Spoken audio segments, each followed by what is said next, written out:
ओम शांति। मीठे मीठे परमपिता परमात्मा हम आत्माओं को रोज ज्ञान स्नान कराते हैं, समझ देते हैं कि जो भी नॉलेज हम सुनते हैं उनसे, उनका हम स्वरूप बने। हमारी हर चलन से बाप और दादा के चरित्र नजर आए। हमारी आंखों में हमारे बाप को देखें, हमारी वाणी से उन्हीं की नॉलेज को सुने, हमारी चलन से परमपिता परमात्मा प्रत्यक्ष हो। चलन से सिर्फ बाप के चरित्र नहीं, लेकिन बाप के चरित्र को देखकर देखने वाले भी चरित्रवान बन जाए। हमारे व्यक्त रूप में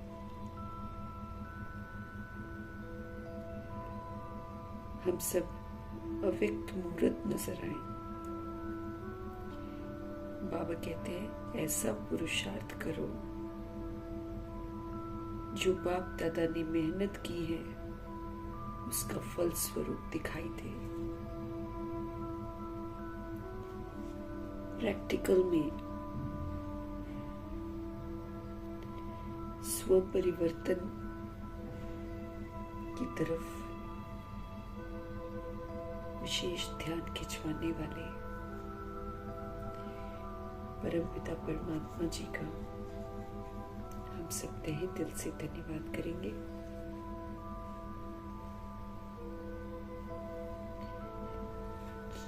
परमपिता परमात्मा की श्रीमत पर एक्यूरेसी से चलने वाले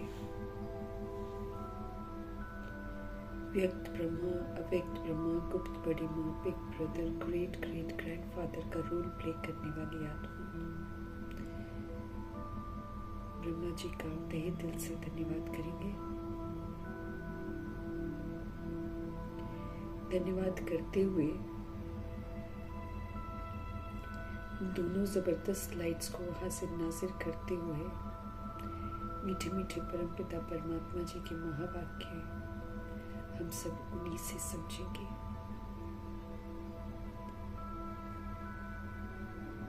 समझते हुए मीठे परमात्मा की समझ पूरे वायुमंडल में फैले, तत्वों में फैले, प्रकृति में फैले, दिल से दुआ करेंगे। मीठे परमात्मा जी की समझ यूनिवर्स में मौजूद सभी आत्माओं तक पहुंचे, ये भी हम दिल से दुआ करेंगे। उन आत्माओं तक पहुंचे जो आकारी शरीरों में हैं, उन आत्माओं तक पहुंचे जो गर्भ जेल में प्रवेश करके हैं, उन आत्माओं तक पहुंचे जो हॉस्पिटलों में, घरों में पीड़ित अवस्था में हैं, उन आत्माओं तक पहुंचे जो प्राकृतिक आपदाओं के कारण प्रभु से वंचित हैं या फिर दैहिक हिंसाओं में फंसे हुए हैं, उन आत्माओं तक पहुंचे जो आत्माएं माया के प्रकोप में आकर, तंत्र मंत्र के प्रकोप में आकर अलबेली बन गई हैं, उन आत्माओं तक पहुंचे जो वाम मार्ग में चली गई हैं, उन आत्माओं तक पहुंचे जो कुमार कुमारियों के शरीरों में है, छोटे शरीरों में है, और उन आत्माओं तक पहुंचे जो अपनी संस्था बनाकर बैठे हैं, खुद भी गुमराह हैं औरों को भी गुमराह कर रहे हैं। भिन्न भिन्न सत्ताओं के प्रति, भिन्न भिन्न वर्गों के प्रति, जो भिन्न भिन्न धर्मों में, भिन्न भिन्न जातियों में, भिन्न भिन्न राष्ट्र में, रंग रूप में आत्माएं जो बटी हुई हैं, सब तक प्रभु जी की समझ पहुंचे, सभी आत्माएं जागृत हों, सभी आत्माएं अपने सत्य को पहचाने। दिल से दुआ करेंगे। उन आत्माओं तक प्रभु जी की समझ पहुंचे जो दैहिक धंधे कर रही हैं, जो वैश्या बन गई हैं, उन आत्माओं तक पहुंचे जो किन्नर बन गए हैं, वो भी दैहिक धंधे कर रहे हैं। उन आत्माओं तक प्रभु जी की समझ पहुंचे जो यादव गौरव यवन का रोल प्ले कर रहे हैं। उन आत्माओं तक प्रभु जी की समझ पहुंचे जो भूत प्रेत बनकर भटक रहे हैं। उन आत्माओं तक पहुंचे जो तंत्र मंत्र रिद्धि सिद्धियां कर रहे हैं। उन आत्माओं तक पहुंचे जो हम आत्माओं के साथ नकारात्मकता से जुड़े हुए हैं। उन आत्माओं तक पहुंचे जो हमारे साथ लौकिक में कनेक्टेड है। उन आत्माओं तक प्रभु जी की समझ पहुंचे जो इस समय वृद्ध शरीरों में है, मोहताज है, दूसरों के अत्याचार सहन कर रहे हैं। सब तक प्रभु जी की समझ पहुंचे। दिल से दुआ करेंगे। उन स्थानों में प्रभु जी की समझ पहुंचे जहां अभी तक पहुंची ही नहीं है। लोगों को मालूम ही नहीं है कि भगवान आए हुए हैं। लोगों को ये मालूम ही नहीं है कि परमपिता परमात्मा आकर नई दुनिया की स्थापना कर रहे हैं और सभी को पावन बना रहे हैं। तो सब तक बाबा की समझ पहुंचे। ये बाबा की आश है कि हम आत्माएं जो हैं सब तक कम से कम बाबा का परिचय जरूर पहुंचाए। इन्हीं दुआओं के साथ हम अपने लिए भी दुआ करेंगे कि जो बाबा हमको कहते हैं उन सारी शिक्षाओं को हम सभी आत्माएं अमल में जरूर लेकर रहें। इन्हीं दुआओं के साथ आज देखेंगे हमारे मीठे मीठे परमपिता परमात्मा हम आत्मा को किस विधि से शिक्षित कर रहे हैं। मीठे मीठे बाबा बोले, मीठे बच्चे, ये सारी दुनिया रोगियों की बड़ी हॉस्पिटल है। कलयुग है ना।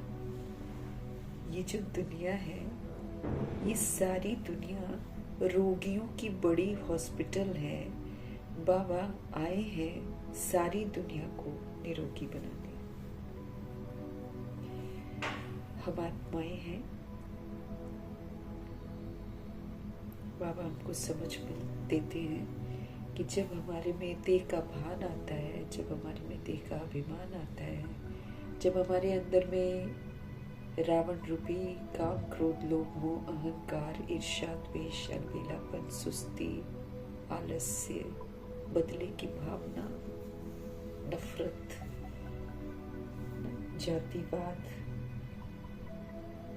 ये सारा जब प्रवेश कर जाता है आत्मा के अंदर, तो परमपिता परमात्मा के अनुसार ये सारे रोग हैं जो लगे हुए हैं आत्मा को। अब ये जो मानसिक रोग हम आत्माओं को लगते हैं, यही फिर शारीरिक रोग में परिवर्तन होते हैं। बाबा हम आत्माओं को समझ देते हैं कि मनसा को क्लीन करो। अब मनसा को क्लीन करके इसको निराकारी बनाओ।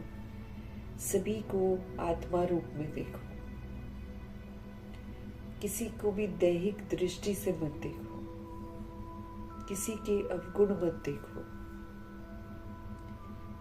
वरना ये सारी चंचलता और बुराइयां जो हमने द्वापर युग यानी कि मध्य में धारण करी हैं और धारण करनी शुरू करी है, और वो करते करते करते करते कलयुग में तो हम बिल्कुल ही तमोगुणी बन जाते हैं।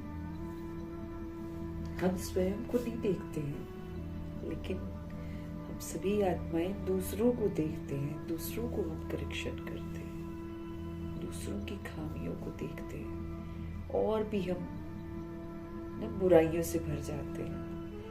आत्मा आत्मा, भाई भाई, एक वतन के रहने वाले, एक ही परमपिता परमात्मा की संतान अब एक दूसरे से डरते हैं, एक दूसरे से नफरत करते हैं, हद में बटे हुए हैं, मेरे तेरे में बटे हुए हैं, दूसरों का भला नहीं चाहते हैं, अपना ही फायदा देखना चाहते हैं। कलयुग का तो यही सीन है कि अपना देखना है, अपने हद का देखना है, ऐसी वाली थॉट आ गई है। और दूसरों को नहीं देखना है, दूसरे चाहे कहीं भी जाए हमें मिल जाए, ऐसा वाला हमारे कलयुग में एटीट्यूड हो जाता है।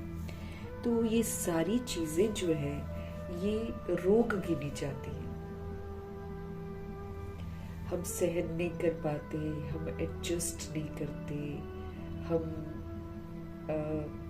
एक दूसरे के साथ है ना मतभेद में आकर दुश्मनियां करते हैं, हिंदू मुस्लिम सिख ईसाई में बटे हुए हैं, जातियां खुद बना ली हैं और उन जातियों में बटे हुए हैं। ऐसे ये सारे जितने भी है ना, ये हमको रोग लगे हुए हैं। अब जब तक हम आत्मा की मनसा क्लीन नहीं होगी तब तक ये रोग हटने वाले नहीं हैं। ये जो शरीर के भी रोग हैं ये हटने वाले नहीं हैं, है ना। तो हम अपने स्वधर्म के विपरीत चले जाते हैं। हमारा स्वधर्म पवित्रता है, सुख है, शांति है, प्रेम है, आनंद है, शक्तियां है, समझ है, सत्यता है, दिव्यता है। ये हम आत्माओं की ओरिजिनलिटी है, ये हमारा स्वधर्म है। अब हम उसके बिल्कुल ही विपरीत चले गए हैं।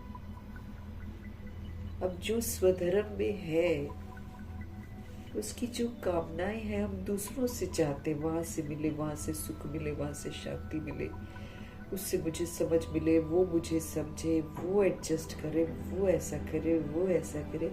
ऐसा वाला हमारा एटीट्यूड हो गया है। राह चलते भी एक दूसरे को दैहिक दृष्टि से, दैहिक भिन्नता से देखते हैं, नफरत से देखते हैं, शिकवे शिकायतों से देखते हैं। क्रिटिसिज्म वाली हमारी नजर हो गई है, करेक्शन वाली हमारी नजर हो गई है। तो परम धाम निवासी आत्मा जो कि इतनी रॉयल हुआ करती थी वो इतनी गिर गई है। तो ये जो गिरावट हम आत्मा में आई है इसी को रोग बोलते हैं। अब आत्मा में जब गिरावट आती है, जब वो स्वधर्म के विपरीत जाती है तो उसको शारीरिक रोग लग जाते हैं।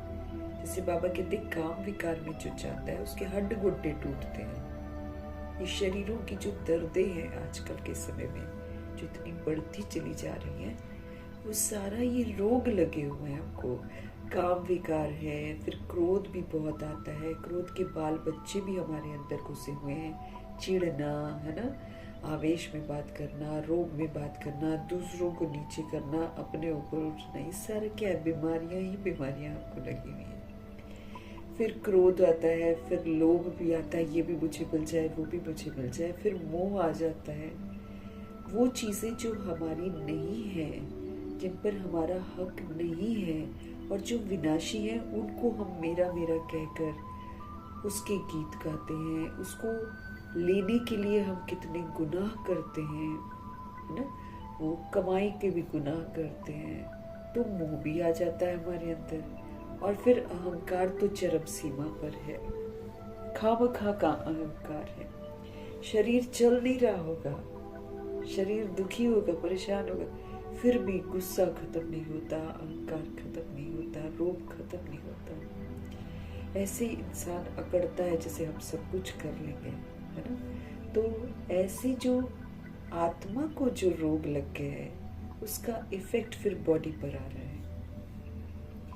हमारा खान पान, हमारा रहन सहन सब रोगियों वाला हो गया है। सारे के सारे हमको रोग लगे हुए हैं। खान पान भी हमारे बिगड़ गए हैं।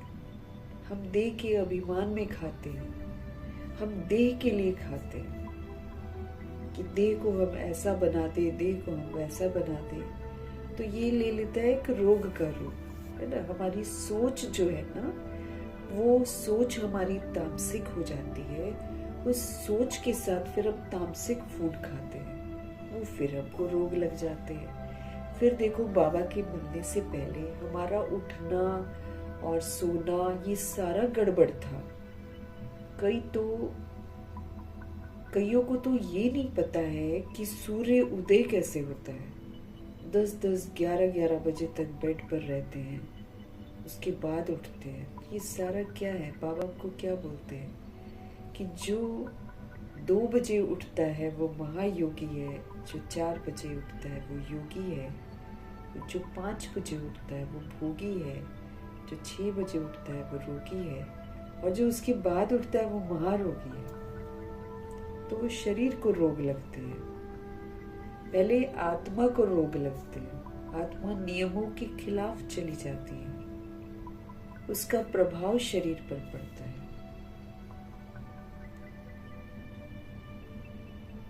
गुस्सा करने से शरीर का कोई अंग खराब होता है, काम विकार में जाने से हड्ड घुटने टूटते हैं। ऐसे हर तरह की जो हमारी मानसिक अवस्था है वो एक रोग बन जाती है। तो प्रभु जी आकर हमको समझ दे रहे हैं कि ये जो सारी दुनिया है इस समय, पूरा वर्ल्ड रोगियों की बड़ी हॉस्पिटल है। पैसा चाहिए, पैसा चाहिए, पैसा चाहिए, ये जमीन चाहिए, वो जमीन चाहिए, वो जमीन चाहिए, है ना। जो आज भूख लगी हुई है राज्य सत्ता को, चाहे कोई भी सत्ताओं को, जो भूख लगी हुई है, ये क्या है? ये रोग है। ये आत्मा को रोग लगे, उस चक्कर में वो पाप कमा रही है। वो किसी को नहीं देखती है कि किसका नुकसान हो रहा है, किसको क्या हो रहा है, कुछ नहीं सोचती है। बस हमको मिल जाए, हमको मिल जाए, हमको मिल जाए, है ना। किसी का भी इस दुनिया की जमीन पर हक नहीं है। कोई भी सोल ये नहीं कह सकती कि मेरी चीज है ये, है ना। लेकिन आजकल सत्ताएं क्या करती है, गरीबों के घरों को बुलडोजर चला देती है, उनका बोलती है नाजायज है और खुद नाजायज काम करती है।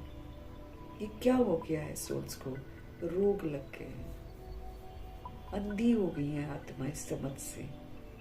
इसलिए उनको पता नहीं चलता है कि हम गरीबों के आंसुओं की बद्दुआएं ले रहे हैं। उनको नहीं समझ में आ रहा है ना। तो बाबा बोलते सारी दुनिया ही इस समय रोगियों की बड़ी हॉस्पिटल है। सब रोगी है। आत्मा को काम, क्रोध, लोभ, मोह, अहंकार और उसके बाल बच्चों के रोग लग रखे हैं, जिसका इफेक्ट फिर शरीर पर आ रहा है। लोभ है तो देखो जो भी खान पान है उसको क्या कर रहे हैं। अब इंसान सोचता है कि नारियल सेफ है ना।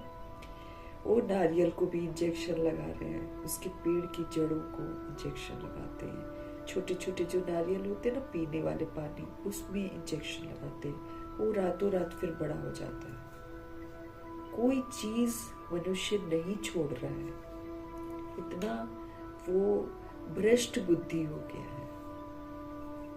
हमेशा एक कहावत है कि जो दूसरों के लिए गड्ढे खोदते हैं वो खुद ही उस गड्ढे में गिरते हैं। अब इस बात से वो लोग जा रहे हैं, लेकिन कर रहे हैं ना, नुकसान कर रहे हैं। आत्मा आत्मा का नुकसान कर रही है पैसे के चक्कर में। तो प्रभु जी इसको रोग बोलते हैं। तो सारी दुनिया ही रोगी है, कोई भी बचा हुआ नहीं है। ये बहुत बड़ा हॉस्पिटल है। बाबा कहते हैं ये दुनिया ही हॉस्पिटल बन गई है। ये आज हॉस्पिटल बन गई है, आने वाले समय में ये पागल खाना बनेगी, मेंटल असाइलम। इतना ज्यादा मोबाइल के अधीन हो गई है आत्माएं, रह नहीं सकती हैं उसके बिना। बंद हो जाएगा तो पागल खाना ही तो बन जाएगा। खाना नहीं मिलेगा, पानी नहीं मिलेगा, क्या बन जाएगा? मेंटल असाइलम बन जाएगा। सब पागल हो जाएंगे।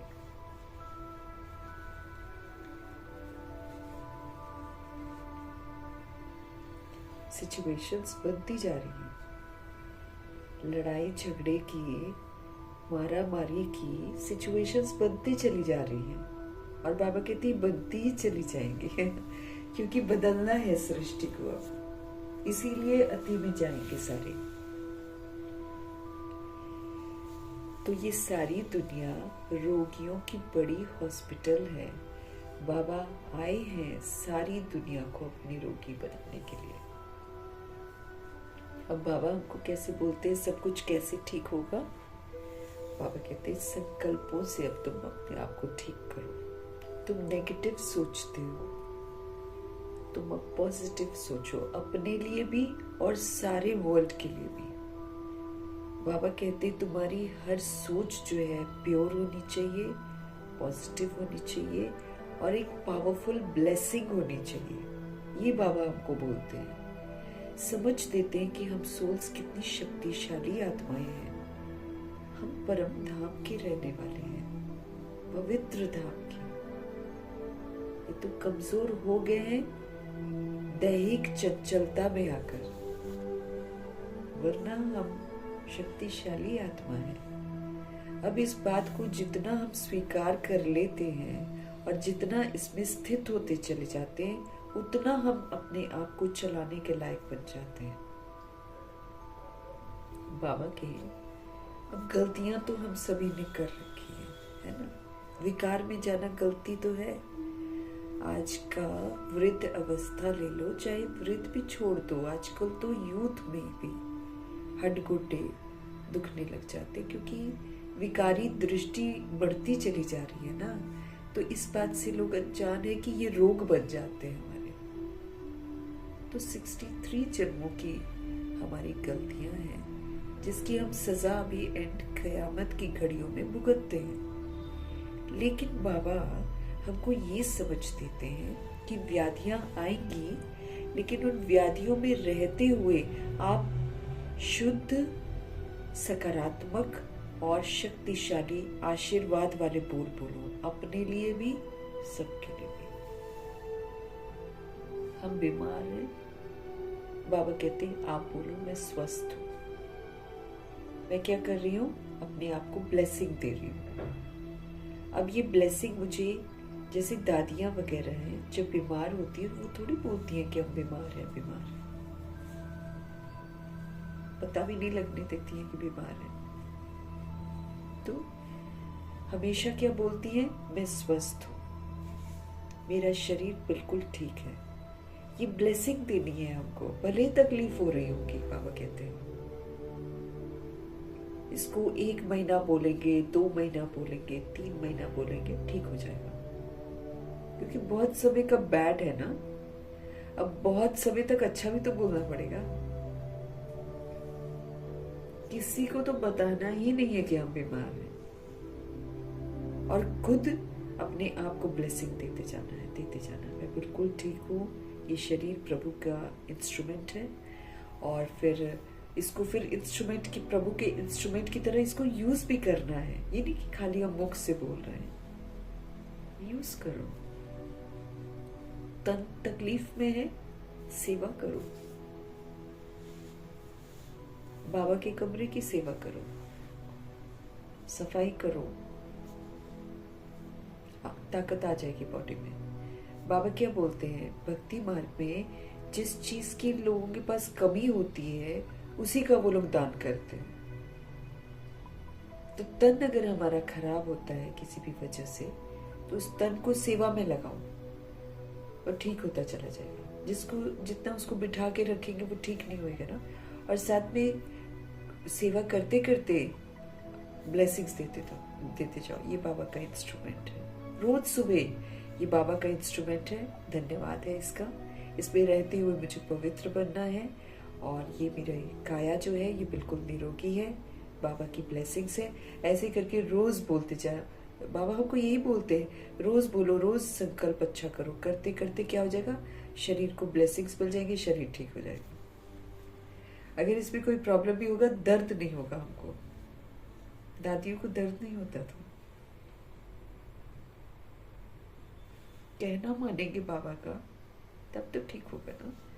तो बाबा हमको बोलते हैं, बाबा आए हुए हैं अब सारी दुनिया को निरोगी बनाने के लिए। सबको काम, क्रोध, लोभ, मोह, अहंकार से छुड़ाएंगे।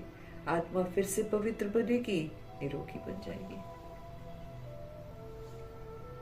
तो 1-2 रोगी नहीं है भगवान जी की नजरों में, तो सारी दुनिया ही रोगियों का बड़ा हॉस्पिटल है। रोग लगे हुए हैं सबको, आत्माओं को अपने स्वधर्म के विपरीत जाकर सारे पुट्ठे काम कर रही है। प्रश्न है, कौन सी स्मृति रहे तो कभी भी मुरझाए, कभी भी दुख की लहर आ नहीं सकती है। अब बाबा कहते, भाई दुख हरता सुख करता प्रभु हमारी जिंदगी में आए हैं, तो हमारी जिंदगी में हमेशा खुशी रहनी चाहिए। एक्सपेक्टेशंस नहीं रखना चाहिए, ऐसा हो तब मैं खुश हूँ, वैसा हो तब मैं खुश हूँ। नहीं, हर हाल में खुश होकर सबूत देना है कि हम भगवान के बच्चे हैं, हम शक्तिशाली आत्मा हैं। सबूत देना, मुरझाइश नहीं होनी चाहिए चेहरे पर। कौन सी हमको स्मृति रहे तो कभी भी मुरझाइश या दुख की लहर आ नहीं सकती है। दुख की लहर नहीं आनी चाहिए कभी भी। बाबा बोलते हैं तुम मेरा बनकर संगम युग में अगर सुखी नहीं रहते हो तो तुम सुखी कब रहोगे? तुम अगर संगम युग में मेरी मौजूदगी में खुश नहीं हो तो फिर तुम खुश कब रहोगे? फिर तो खुशियां मिलेंगी नहीं। बाबा कहते हैं यही तो खुशियों के संस्कार बनाने हैं, यही तो सुख के संस्कार बनाने और बहुत काल के बनाने और यहाँ से ही तो लेकर जाने मुझे। तो जब सारा ही समय हम संगम युग में मुरझाइश में रहेंगे, दुख की लहरों में रहेंगे, तो भाई हम बना क्या रहे हैं? हम कहाँ से जाएंगे खुशियों की दुनिया में? फिर तो द्वापर युग से तो खुशियां छिनती चली जाती हैं। सतयुग त्रेता युग में खुशियों का संसार है, वहां अनुभूति नहीं होती है, क्योंकि वहां तो ऊपर से उतरते हैं तो सुख है, खुशी है। वहां अनुभव नहीं होता है, अनुभव तो यहाँ पर होता है, क्योंकि हमने एक तरफ दुख अनुभव किया हुआ है। तो बाबा के हमारी जिंदगी में आने के बाद हमको खुश भी रहना है और हमको सदा आत्म अभिमानी होकर रहना है, सभी को सुख देना है, हमें खुश रहना है, हमें संतुष्ट रहना, हर हाल में ऐसा रहकर मुझे सबूत देना है। ये तो दुखी है तो फिर तो हम अपना सुख तो खरीद ही नहीं रहे हैं। तो फिर तो बाबा कहते तुम कब आओगे? फिर तो बाबा कहते फिर त्रेता युग में प्रजा दास दासी बनेंगे और फिर द्वापर युग में दुखों की शुरुआत शुरू हो जाएगी। फिर कमाया क्या हमने भगवान का बनकर? इसीलिए कभी नहीं सोचना है कि हम बीमार हैं, हम ठीक नहीं हैं, हम ठीक नहीं हैं। ये सोच मैं अपने आप को दे रही हूँ ना, मेरी सोच ही मेरे शरीर को खराब कर रही है।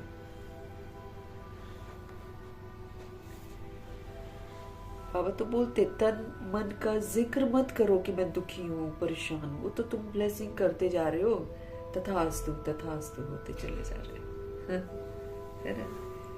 तो प्रभु जी हमको बता रहे हैं कि भाई दुख की लहर हमारे में आनी नहीं चाहिए। अरे भाई सेवा करनी है ना। तो जब बीमार हैं और उस समय खुश हैं, प्रसन्न हैं, प्रभु के चिंतन कर रहे हैं, इससे सेवा होती है भाई। इससे लोग प्रभु से जुड़ते हैं। मुस्कुराते हुए जो पार करते हैं सारी प्रॉब्लम्स को, वो तो सेवा कर रहे हैं। दूसरों को भी हिम्मत आती है, अरे दुखों में मुरझाना नहीं चाहिए, हंसते मुस्कुराते हुए इसको पार करना चाहिए। अब हम ये भी सेवा नहीं करेंगे तो फिर क्या करेंगे? अभी हम इस पुरानी दुनिया, पुराने शरीर को छोड़ घर में जाएंगे, फिर नई दुनिया में पुनर्जन्म लेंगे। हम अभी राजयोग सीख रहे हैं राजाई में जाने के लिए। बाप हम बच्चों के लिए रूहानी राजस्थान स्थापन कर रहे। देखो लिखना चाहिए है ना। आज देखो स्वर को क्या बोल रहे हैं भगवान, रूहानी राजस्थान। ऐसे ऐसे बहुत सारे नाम हैं सतयुग के, सचखंड के, जन्नत। आज कितना सुंदर नाम दे रहे हैं भगवान, रूहानी राजस्थान। यही स्मृति रहे तो दुख की लहर तो आ ही नहीं सकती है। जिसको यहाँ पर अटैचमेंट होगा ना, यहाँ जो रिश्तों में बंधे हुए हैं संबंधी, अरे संबंधियों से तो दुख ही मिलना है। उल्टा हमको उनको सुख देना है। हमको ऐसा बनना है कि हम किसी से कोई चाहना न रखें, लेकिन हम भगवान के बच्चे, रॉयल बच्चे, उनको सहयोग दें। सुख का, शांति का, प्रेम का, आनंद का, शक्ति का, समझ का, दुआओं का, शुभभावना का, शुभकामना का, रहम का, क्षमा का सहयोग देना। हम भगवान के बच्चे भाई।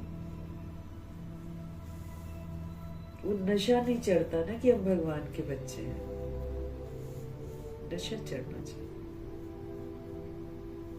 तो कितना सुंदर नाम है, रूहानी राजस्थान, है ना।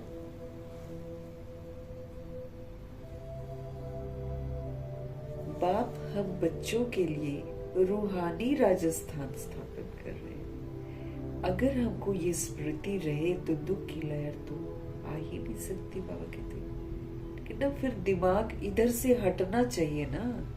इधर बंधे हुए हैं, फंसे हुए हैं जंजीरों में। ये तो खत्म होने वाली दुनिया। कलयुग, हर युग 1250 वर्ष के बाद बदल जाता है। सतयुग बदला, फिर त्रेता युग बदला, फिर द्वापर युग बदला, तो कलयुग कौन सा जिंदगी भर चलता रहेगा। ये तो और समाप्ति की ओर आ गया है। 90 वर्ष संगम युग के खत्म हो गए और कलयुग के 1250 वर्ष में आखिरी के 100 वर्ष जब बचते तब भगवान जी ड्रामा में प्रवेश करते हैं। पहले नींव तैयार कराते हैं पवित्रता की।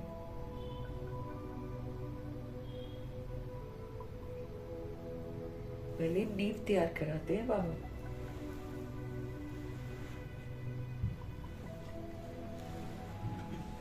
तपस्या करते हैं ब्रह्मा जी, सरस्वती जी और दादियां।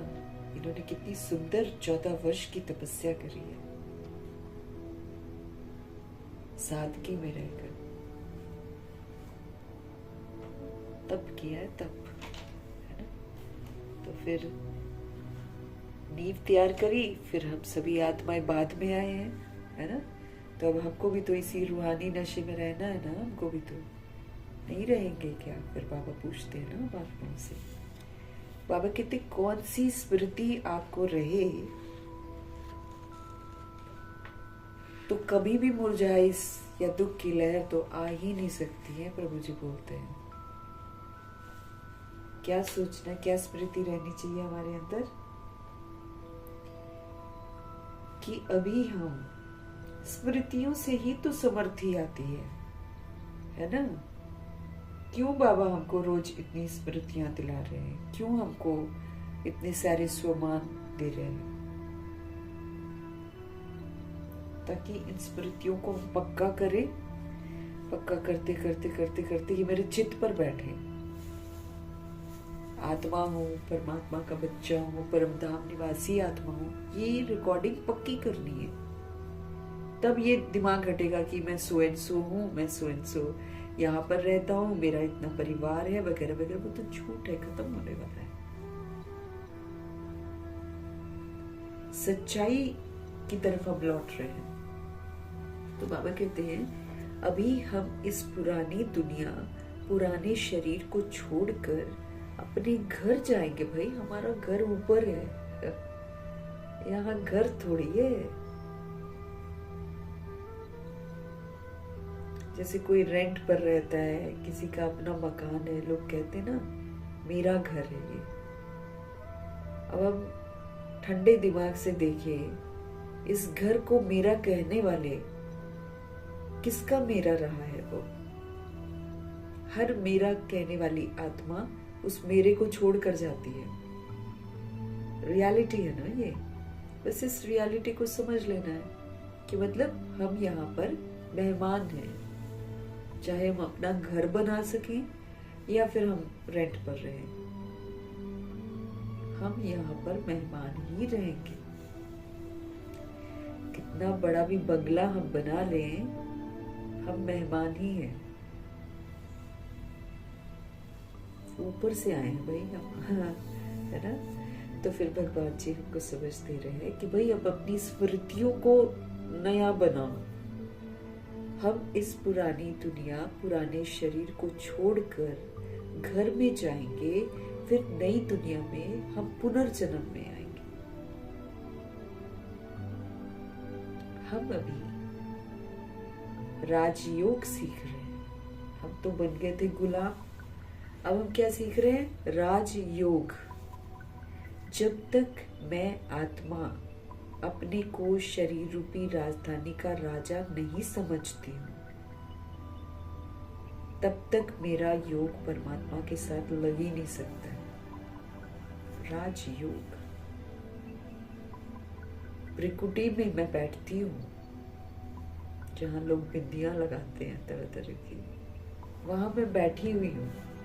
लेकिन विस्मृत हो गई हूं कि मैं शरीर रूपी राजधानी का मालिक हूं, करावनहार हूं मैं। बॉडी तो करनहार है, जैसा इससे कराओ वैसा ही करती है। अब आत्मा हो गई है गुलाम बॉडी की। अब भगवान कहते हैं राजा बनकर श्रीमत की लगाम से कर्म इंद्रियों को भी चलाओ और मन बुद्धि संस्कार को भी कंट्रोलिंग और रूलिंग पावर से चलाओ। फिर से राजा बनो। अब देखो बड़े गहरे गहरे पॉइंट से बाबा के। अब हम बने आत्मा राजा, ठीक है ना। अब खाली बोलना नहीं है कि मैं आत्मा राजा हूं। राजा कैसा होता है? देने वाला। राजा जो होता है, राजा किसको बोलते हैं? जो संपन्न होता है, जिसके पास सब कुछ होता है और जो सबको देता है, उसको राजा बोलते हैं। तो राजा आत्मा परम पिता परमात्मा का बच्चा जब बनती है तो बाबा उसको क्या समझ देते हैं कि तुम मेरे बच्चे हो, तुम दाता के बच्चे हो, तुम सबको दो। क्या दो? तुम सबको सतोगुणी सहयोग दो, सबको सुख दो, सबको पवित्रता का सहयोग दो, प्रेम का सहयोग तुम दो। फिर से हमको बाबा राजा बनाते हैं, स्वराज्य अधिकारी। बाबा कहते अपने ऊपर राज्य करो, अधिकार प्राप्त करो। फिर से तुम तो बन गए हो गुलाम। जो नहीं करना है वो तुम्हारी कर्म इंद्रियां तुमसे करवा रही हैं। तुमको तुम्हारा मन चंचल हो रखा है, उड़न खटोला, कभी इधर कभी उधर, पास्ट की बातें सोचता रहता, उसकी बातें, इसकी बातें। चंचल मन है ये। बुद्धि वो मन के पीछे पीछे वो भी भटकती रहती है। तो अब स्वराज्य अधिकारी बनकर इसको कायदे से चलाना है कि भाई मैं राजा आत्मा, और जब मैं भ्रिकुटी में हूँ, इधर मैं बैठती हूँ, इसकी स्मृति जब पक्की करूंगी और स्वधर्म में रहकर पाठ बजाऊंगी, मेरा योग परमात्मा के साथ लग जाएगा, ऊपर ऊपर जाएगी बुद्धि पे। और जब तक ये झूठे मेरे तेरे में हम फंसे पड़े हैं, अपने को भ्रिकुटी में समझते ही नहीं है, तो ये जो कर्म इंद्रियां हैं ये फिर हमको चलाती हैं। हाँ, पुट्टे पुट्टे काम सारे करवा देती है हमसे। आत्मा बेचारी कभी इधर कभी उधर, कर्म इंद्रियों की गुलाम। भगवान से योग कहाँ लगेगा फिर? तो प्रभु जी हमको समझ दे रहे हैं, तुम राजयोग सीख रहे हो। तो जो यहाँ पर स्वराज्य, बाबा कैसे बोलते हैं, जैसे कोई बोलता है कि बाबा हम क्या बनेंगे आप बताओ, तो बाबा क्या बोलते हैं, अगर तुम स्वराज्य अधिकारी हो यहाँ पर, यानी कि तुम अपने कर्म इंद्रियों को राजा बनकर चला रहे हो, श्रीमत प्रमाण, मन बुद्धि को कंट्रोलिंग पावर से चला रहे हो, समझ लो तुम राजा बनने वाले हो, यही से पता है। लेकिन अगर तुमको कर्म इंद्रियां चला रही हैं, आंख कान मुख तुमको चला रहे हैं, तो ये जो कर्म इंद्रियां हैं ये तो तुम आत्मा की प्रजा है। तो अगर ये प्रजा तुमको चलाती है तो तुम समझ जाओ कि नई दुनिया में तुम प्रजा बनोगे। अगर ये मायावी दुनिया ये मेरे को आकर्षित करती है और माया के वशीभूत होकर हम काम क्रोध लोभ अहंकार में आ जाते हैं, या मायावी आकर्षण देह के आकर्षण में हम आ जाते हैं, तो भगवान जी कहते समझ लो तुमने दास दासी बना। हम अपना रिजल्ट अपने आप देख सकते हैं। तो बाबा हमको राजयोग सिखा रहे हैं कि राजा बनो। राजा देने वाली आत्मा होती है। क्या देना है तुमको? जो तुम दूसरों से मांग रहे हो ना, सुख मिल जाए, शांति मिल जाए, वो मेरे साथ अच्छे से बात कर ले, वो मेरे साथ ऐसे न करे वैसे न करे, बाबा कहते हैं जो तुम मांग रहे हो ना, मांगना बंद करो, देना शुरू कर दो। जब तुम देना शुरू करोगे, जिसको भी तुम दोगे वो आत्मा तुमको वापस देगी, आएगा उधर से भी वापस। हम दुआएं देंगे, उधर से भी दुआएं वापस आएंगी। रूहे है ना। एक जब मैं सपोज करो मैं अकेले हूँ, मैं मनसा से किसी को दे रही हूँ, पूरे वर्ल्ड की सोल्स को दे रही हूँ, पूरे वर्ल्ड की सोल्स की जो भावना मेरे प्रति होगी ना, वही वाली होगी जो मेरी देने वाली होगी। इतना हमारा हिसाब किताब है। लेकिन जहां हम पुट्ठा दे रहे होंगे, उधर से पुट्ठा ही आएगा। जैसे भूत प्रेत आत्मा को बाबा कहते तुम्ही को मुक्त करना पड़ेगा। बोलते ना अव्यक्त बाप दादा, तुम्हें किसकी किसकी सेवा करनी है, बाबा कहते हैं तुमको तो भूत प्रेत आत्माओं की भी सेवा करनी, क्योंकि वो भी सोल्स हैं, वो भी परम धाम की रहने वाली है। अभी किसी वजह से कोई पाठ हुआ होगा उनका बेकार सा, जिसकी वजह से वो भूत प्रेत आत्मा बनकर इधर उधर भटक रही हैं। अब जब वो भटकती हैं तो लोग जब इलाज करवाने जाते हैं, जैसे बालाजी हम कह लेते हैं, बालाजी जाते हैं, या फिर एक और पहाड़ियों में इलाका है वो, मैं भी वहाँ गई हूँ, वहाँ इतनी पतली पतली कोई होएगी ना, उसको 10-10 बंदे खींच रहे होते, इतनी शक्तिशाली हो जाती है अगर उसके अंदर भूत है तो। वो पानी के नीचे जाने से चिल्लाती है, मैं नहीं जाऊँगी, मैं नहीं जाऊँगी। वहाँ कहते हैं वो पानी गिरता है तो फिर जो चीज़ होती है वो निकल जाती है। तो क्या होता है कि ये जो भूत प्रेत आत्मा है, इसको लोग निकालते हैं, इसको धक्के देते हैं, इससे नफरत करते हैं, और बालाजी पे तो बड़े बड़े चेट से मारते हैं। वो जिसके अंदर होती है ना उसको मारते हैं, तो वो बोलती है हाय हाय करती है। तो ऐसी सोल्स जो है ना वो फिर जाती नहीं है।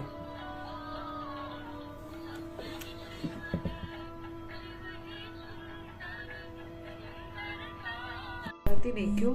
क्योंकि हमने रिजेक्ट किया उसको।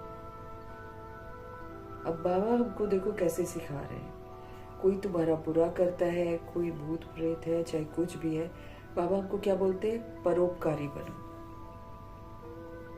उसको दुआएं दो, उसको शुभ भावना शुभकामना दो कि वो इस चीज से मुक्त हो जाए। उसको स्मृति दिलाओ, मन ही मन उसको स्मृति दिलाओ कि आप सतोगुणी आत्मा हो, आप परमात्मा का बच्चा हो, आप हमारे आत्मा भाई हो।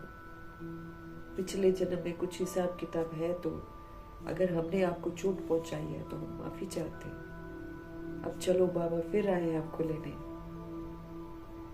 आपसी मतभेद हम मिटाते हैं, प्रभु को याद करते हैं, छोड़ देगी वो।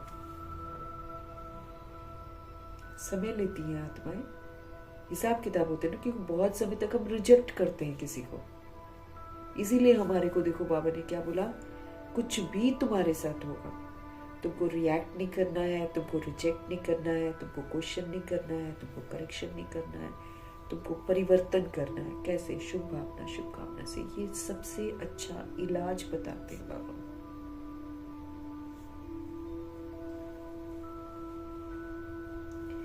भयंकर स्थितियां होती हैं किसी किसी की, तो दिखाना पड़ता है, ये तो तय है, दिखाना तो पड़ता है। लेकिन दिखा के मेरे को ये ध्यान रखना है कि मुझे दुआओं वाला काम करना है। जब हम होश में आ जाते हैं ना थोड़ा सा, तो हमको फिर दुआएं देनी शुरू करनी है, तभी ठीक होता है। हम सोल्स हैं, आपस में किसी न किसी जन्म के कुछ हिसाब किताब होते हैं, तो हम आपस में मिलते हैं। लेकिन जो देव कुल की आत्माएं होती हैं, उनके साथ तो हर तरह की आत्मा मिलेगी। द्वापर युग कलयुग जो बना हुआ है ना, वो सारी सोल्स हर टाइप की हमारी जिंदगी में आएगी ही आएगी। लेकिन बाबा हमको समझ देते हैं, तुम सभी सोल्स को दुआएं दो बस। क्यों बोल रहे बाबा कि सुबह से शाम तक तुम दुआएं दो, ताकि हमारे मन में जो नफरत है किसी के प्रति भी, वो सारी खत्म हो, मतभेद खत्म हो, दैहिक दृष्टि खत्म हो, अब आत्मिक दृष्टि बन जाए हमारी। तो राजयोग सीख रहे, राजयोग भी सीखना गहरा है। राजयोग सीखना मतलब स्वराज्य अधिकारी बनकर पाठ बजाना। कौन सा पाठ? सतोगुणी सतयुगी पाठ बजाना। अष्ट शक्तियों से, अष्ट शक्ति क्या, सर्व शक्तियों से संपन्न पाठ बजाना। दुनिया इससे खाली हो गई है, मेरे को सबको सहयोग देना है। कैसे दूंगी? जब मैं खुद शक्तिशाली होंगी तब तो दूसरे को दूंगी ना। तो फिर उसके लिए बाबा हमको क्या दिलाते? स्मृतियां। अब स्मृतियां क्यों दिलाते? क्यों बोलते? तुम अपने आप को बोलो मैं मास्टर सर्वशक्तिमान हूं, मैं तो विघ्न विनाशक हूँ, मैं तो विश्व कल्याणकारी हूँ, मैं तो क्षमाशील हूँ, मैं तो रहम दिल हूँ। ये बोलो बाबा कहते हैं। और कहते बोलते बोलते फिर ये जो अर्थ है, इसी के प्रमाण कर्तव्य करो। क्षमाशील हूँ, सबको क्षमा करो। रहम दिल हूँ, तो रहम करो। कौन सा रहम? रावण के चंगुल से छूट कर दूसरों को भी रावण की कैद से निकालो। इसको बोलते हैं रहम करना। ये नहीं कि बेचारा नहीं, रहम दिल मतलब उसको भी रावण की शोक वाटिका से बाहर निकालो। उसको बोलते हैं राजयोगी। No questions, no corrections, no absorption, no reflection, no reaction, no rejection, only शुभ भावना, शुभकामना। उसको बोलते हैं राजयोगी, उसको बोलते हैं स्वराज्य अधिकारी। तुम राजयोग सीख रहे हो, है ना? तो ये सोचो कि हम अभी राजयोग बाबा से सीख रहे हैं राजाई में जाने के लिए। बाबा कहते हैं राजा बनो, राजा। सूर्यवंशी घराने में आओ। लक्ष्मी नारायण तो सब नहीं बनेंगे, है ना? वो तो सबसे पहले तो ब्रह्मा जी और सरस्वती हकदार है भाई, है ना? हक है उनका। तो लेकिन बाबा कहते हैं उनके घराने में भी अगर तुम आ जाओ तो राजा बनने की तरह है। अगर हम ये हक प्राप्त कर लेते हैं कि हम नारायण जी के साथ और लक्ष्मी जी के साथ बैठे उठे खाए पिए, कितना अहो सौभाग्य है। बाबा कहते इतना तो करो, कम से कम प्रजा मत बनो। बाबा कहते दास दासी मत बनो, राजा बनो। फिर राजा बनने के लिए मुझे सबूत देना पड़ेगा।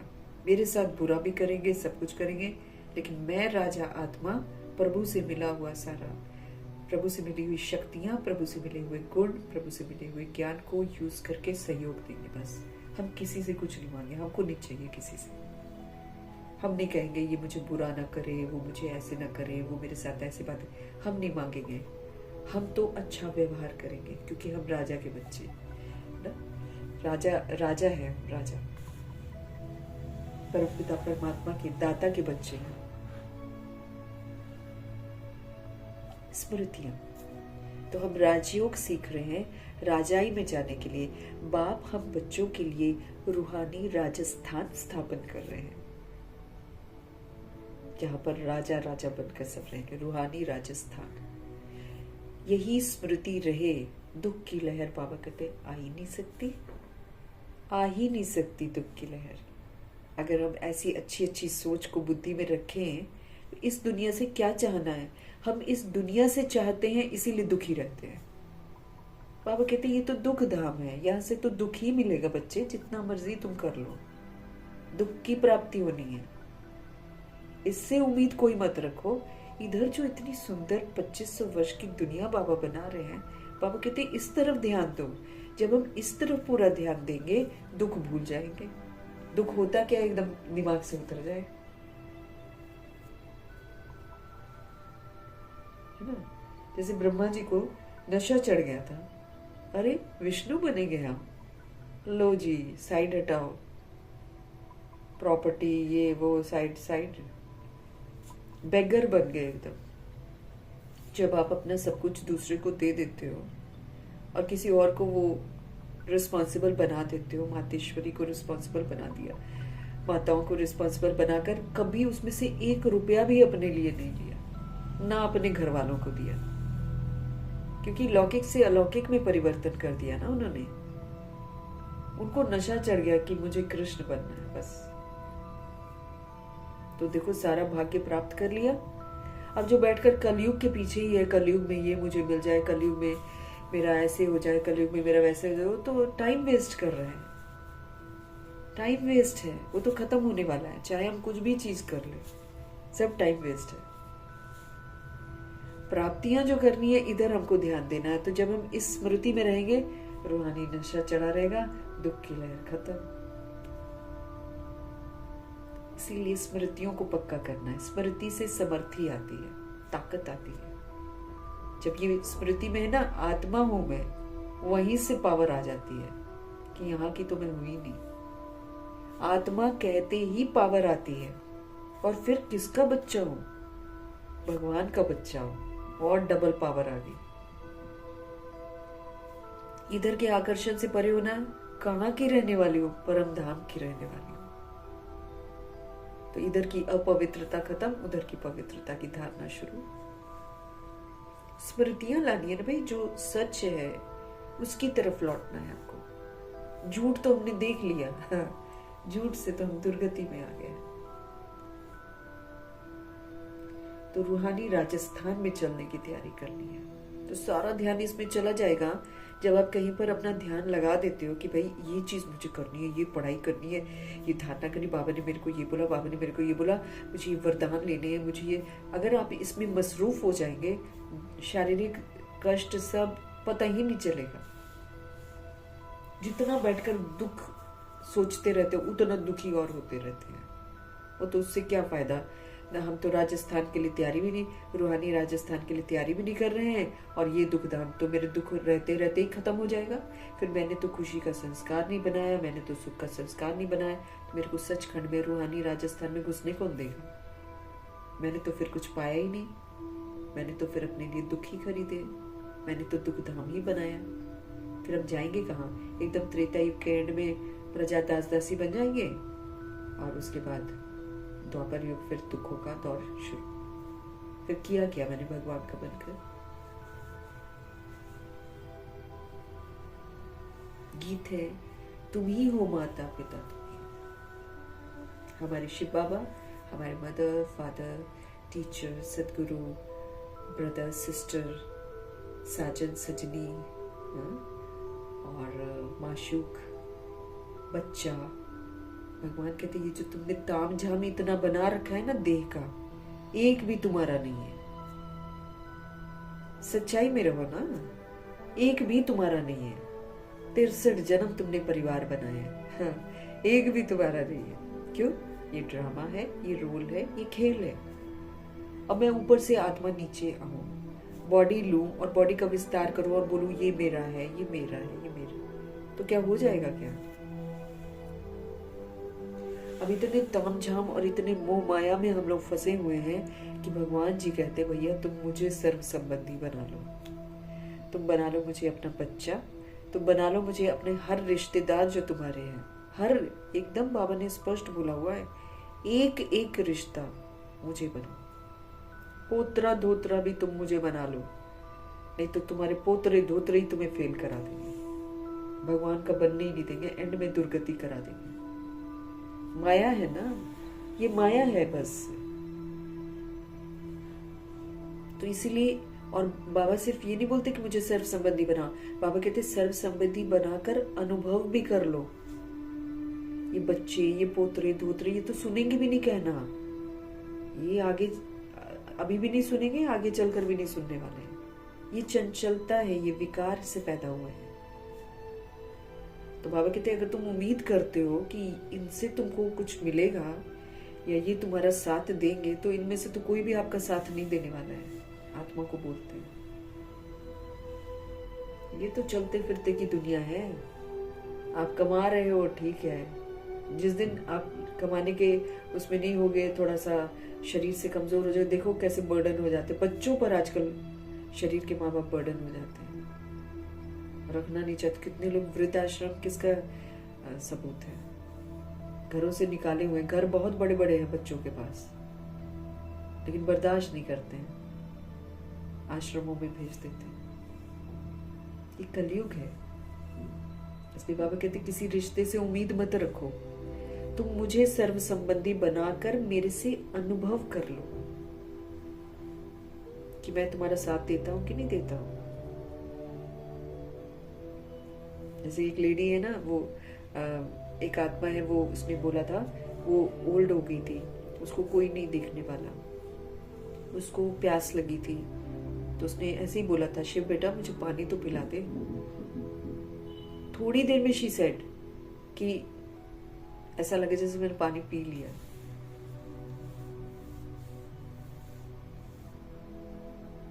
ऐसे ही अनुभव कराते हैं भगवान।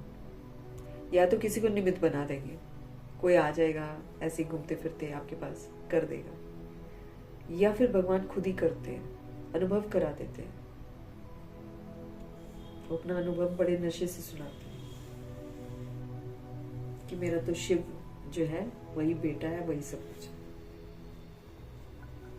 और कहते तुम्हारे बच्चे तुमको पूछेंगे नहीं, तुम मुझे अपना बच्चा बना लो।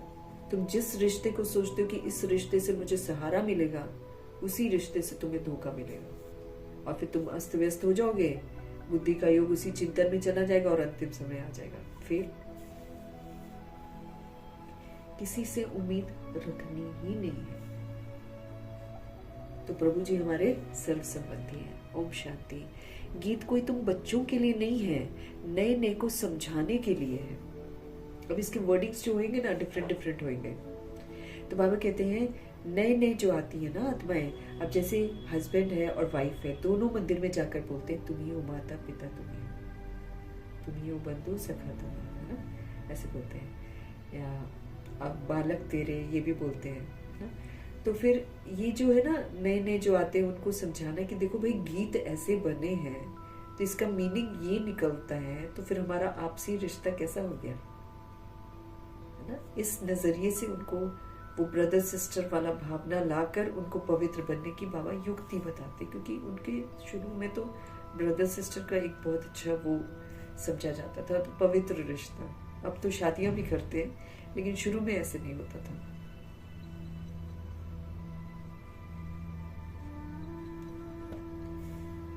बाबा कहते हैं ऐसे भी नहीं कि यहाँ सब समझदार ही हैं, नहीं, बेसमझ को समझदार बनाया जाता है। हम सारे बेसमझ ही तो हो जाते हैं। बाबा के पास जब हम आते हैं तो हम बेसमझ ही तो होते हैं ना। अब बाबा हमको समझ देते हैं, फिर समझ भी तुरंत नहीं आती है। ये जो तीसरा नेत्र है ये धीरे धीरे खुलता है, धीरे धीरे बातें समझ में आती हैं, क्योंकि डिपेंड करता है ना कितने विक्रम कर रखे हैं, उसके कारण धीरे धीरे तीसरा नेत्र खुलता है। तीसरा नेत्र खुलते खुलते जिस दिन पूरा खुल जाएगा उस दिन हम शंकर हैं, उस दिन हम शंकर हैं, स्मृति स्वरूप नष्ट होगा। बाबा कहते हैं बेसमझ को समझदार बनाया जाता है। बच्चे समझते हैं हम कितने बेसमझ बन गए थे, अब बाप हमको समझदार बनाते हैं। जैसे स्कूल में पढ़कर बच्चे कितने समझदार बन जाते हैं, हर एक अपनी अपनी समझ से बैरिस्टर इंजीनियर आदि बनते हैं। ये तो आत्मा को समझदार बनाना है। वहाँ तो दैहिक हो गया ना, बैरिस्टर बन गए, डॉक्टर बन गए, दिस बन गए, दैट बन गए।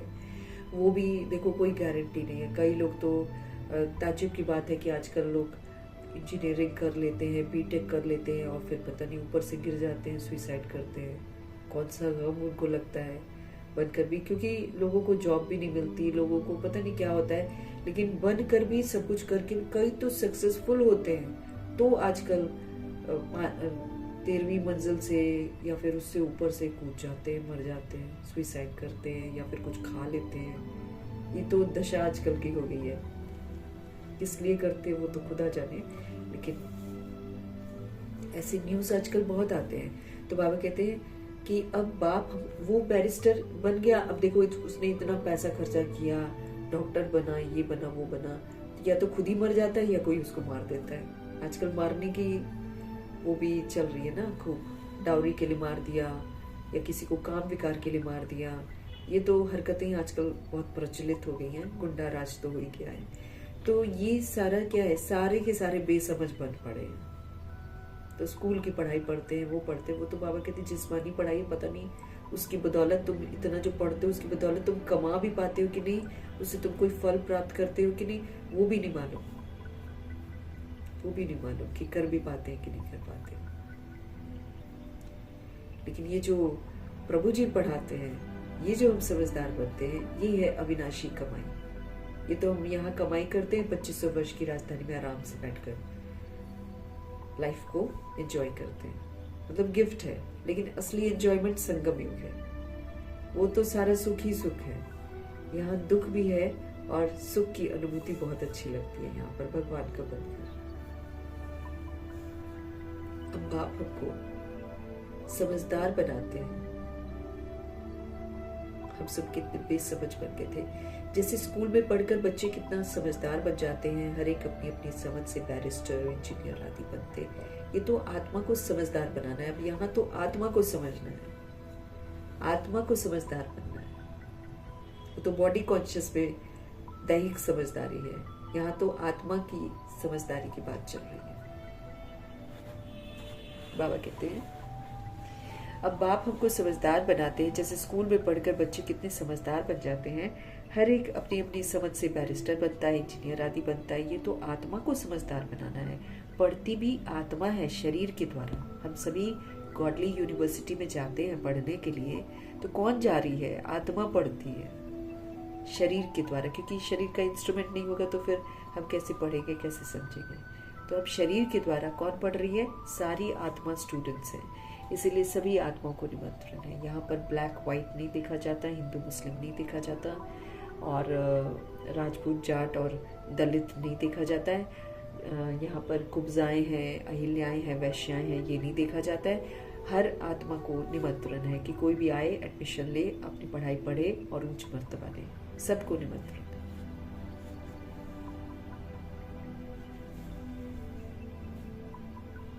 परंतु बाहर में जो भी शिक्षा मिलती है वो है अल्पकाल के लिए शरीर निर्वाह अर्थ। लोग शरीर निर्वाह अर्थ पढ़ रहे हैं, लेकिन आजकल तो देखो क्या कमाई है ना। तो बाहर में जो भी शिक्षा मिलती है, बाबा कहते वो तो अल्पकाल के लिए शरीर निर्वाह अर्थ है। अब तो शरीर निर्वाह अर्थ भी कुछ नहीं है, ये तो बेरोजगारी में ले है ना कि पकौड़े बेचकर पैसे कमाओ। ये तो इसके लिए इंजीनियरिंग करने की क्या जरूरत है? ये करने के लिए कुछ पढ़ने की जरूरत है क्या? मतलब जंगली बना रहे हैं सबको। भले कोई कन्वर्ट भी करते हैं, हिंदुओं को क्रिश्चियन बना देते हैं, किस लिए? थोड़ा सुख पाने के लिए, पैसे, नौकरी आदि सहज मिलने के लिए, आजीविका के लिए। लोग ये भी धंधा करते हैं कि चलो नौकरी मिल जाएगी, पैसा मिल जाएगा।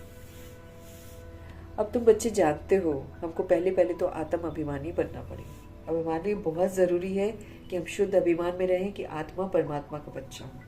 और इस शुद्ध अभिमान में कि आत्मा परमात्मा का बच्चा हूँ, तो फिर मुझे कैसे पाठ बजाना चाहिए? इस अभिमान में रहकर मुझे पाठ बजाना है। तो बाबा हमको क्या बोल रहे हैं? तो बच्चे जानते हो, हमको पहले तो आत्म अभिमानी बनना पड़े। ये है मुख्य बात, क्योंकि ये है ही रोगी दुनिया।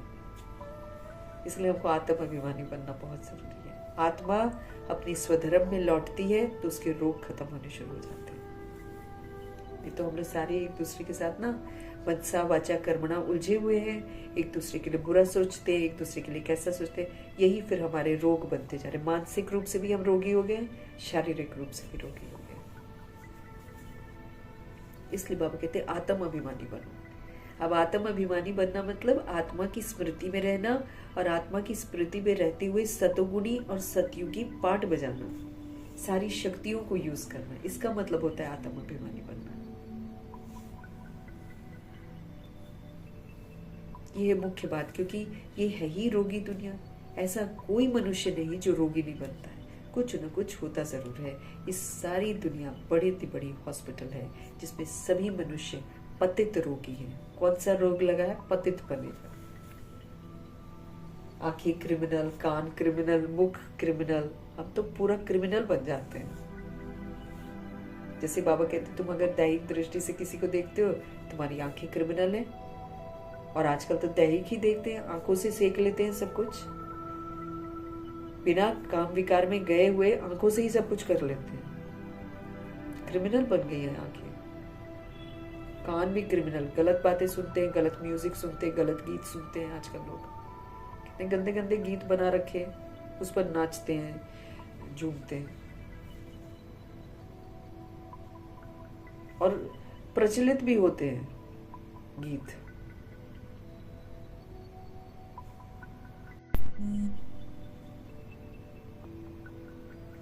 सब पतित है, और ये पतितपना ही रोग है।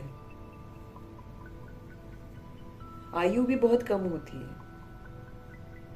अब जैसे जैसे पतित बनते जा रहे हैं वैसे वैसे रोग लगते जाते हैं, फिर आयु भी कम होती जाती है। नहीं तो 150 वर्ष आयु थी, अब देखो आज के समय में बच्चों को हार्ट अटैक हो रहा है। स्कूल गए, हार्ट अटैक हो गया। कौन सी क्लास का बच्चा था? पहली दूसरी कक्षा का बच्चा था। ये पतित रोगी दुनिया है। आयु भी बहुत कम होती है, अचानक मृत्यु को पा लेते हैं। छोटे छोटे बच्चे हार्ट अटैक। दूसरी तीसरी क्लास का बच्चा स्कूल जा रहा है, खबर मिलती है जी स्कूल गया था, हार्ट अटैक हो गया। ये जो वैक्सीन लग रहे हैं, इन्हीं से मरते हैं बच्चे।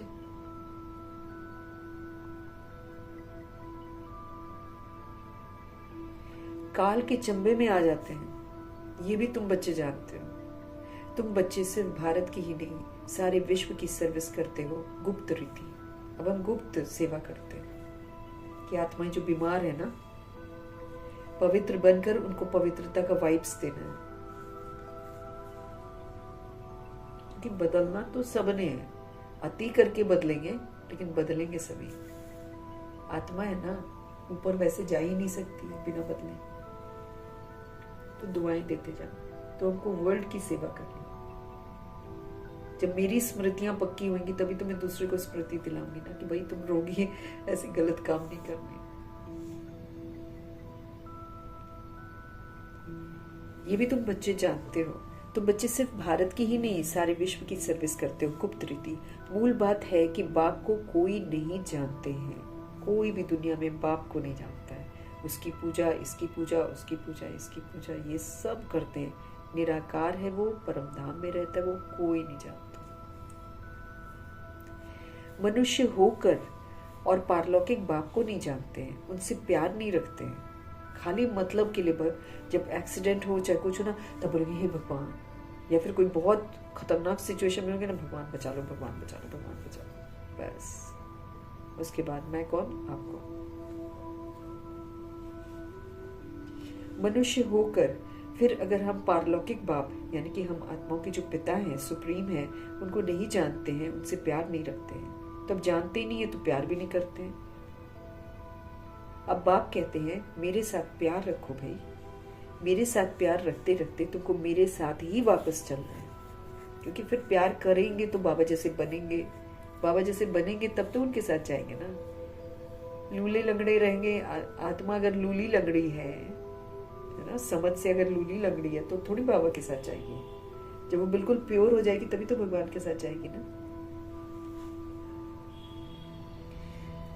तो बाबा कहते हैं मुझसे प्यार करो। मेरे साथ प्यार रखते रखते तुमको मेरे साथ ही वापस चलना है। जब तक वापस चलो तब तक इस छीछी दुनिया में रहना पड़ता है। जब तक हमको बाबा के साथ वापस जाना है तब तक तो ये छीछी दुनिया जो है गंदी। अब छीछी दुनिया क्या करेगी, छीछी काम ही करेगी है ना। इससे अच्छे की क्या उम्मीद रख सकते हैं। तो ये छीछी दुनिया में रहना पड़ता है। पहले पहले तो देह अभिमानी से देही अभिमानी बनो, तब तुम धारणा कर सकते। क्योंकि बॉडी कॉन्शियसनेस तो कहेगा नहीं भैया, सहन करना बड़ा मुश्किल है, उसके साथ एडजस्ट करना बहुत मुश्किल है। ये कौन कहता है, देह का अभिमान। तो बाबा इसलिए बोल रहे हैं कि धारणा जो इतनी ऊंची ऊंची करनी है ना, वो देह अभिमान में तो कर ही नहीं सकते। देह अभिमान में नहीं कर सकते, लेकिन देही अभिमानी में कर सकते। अगर हम आत्मा समझे, परमात्मा का बच्चा समझे, परम धाम निवासी समझे, क्षमाशील समझे, रहमदिल समझे, तो हम कर पाएंगे। क्योंकि देही अभिमानी बनने से परमात्मा के साथ कनेक्शन होता है। फिर परमात्मा से मेरे को पावर मिलता है, उस पावर से फिर हम धारणा कर पाते हैं। और जब तक देह अभिमान में भगवान के साथ कनेक्शन ही नहीं होता। ये भी तो बात है ना।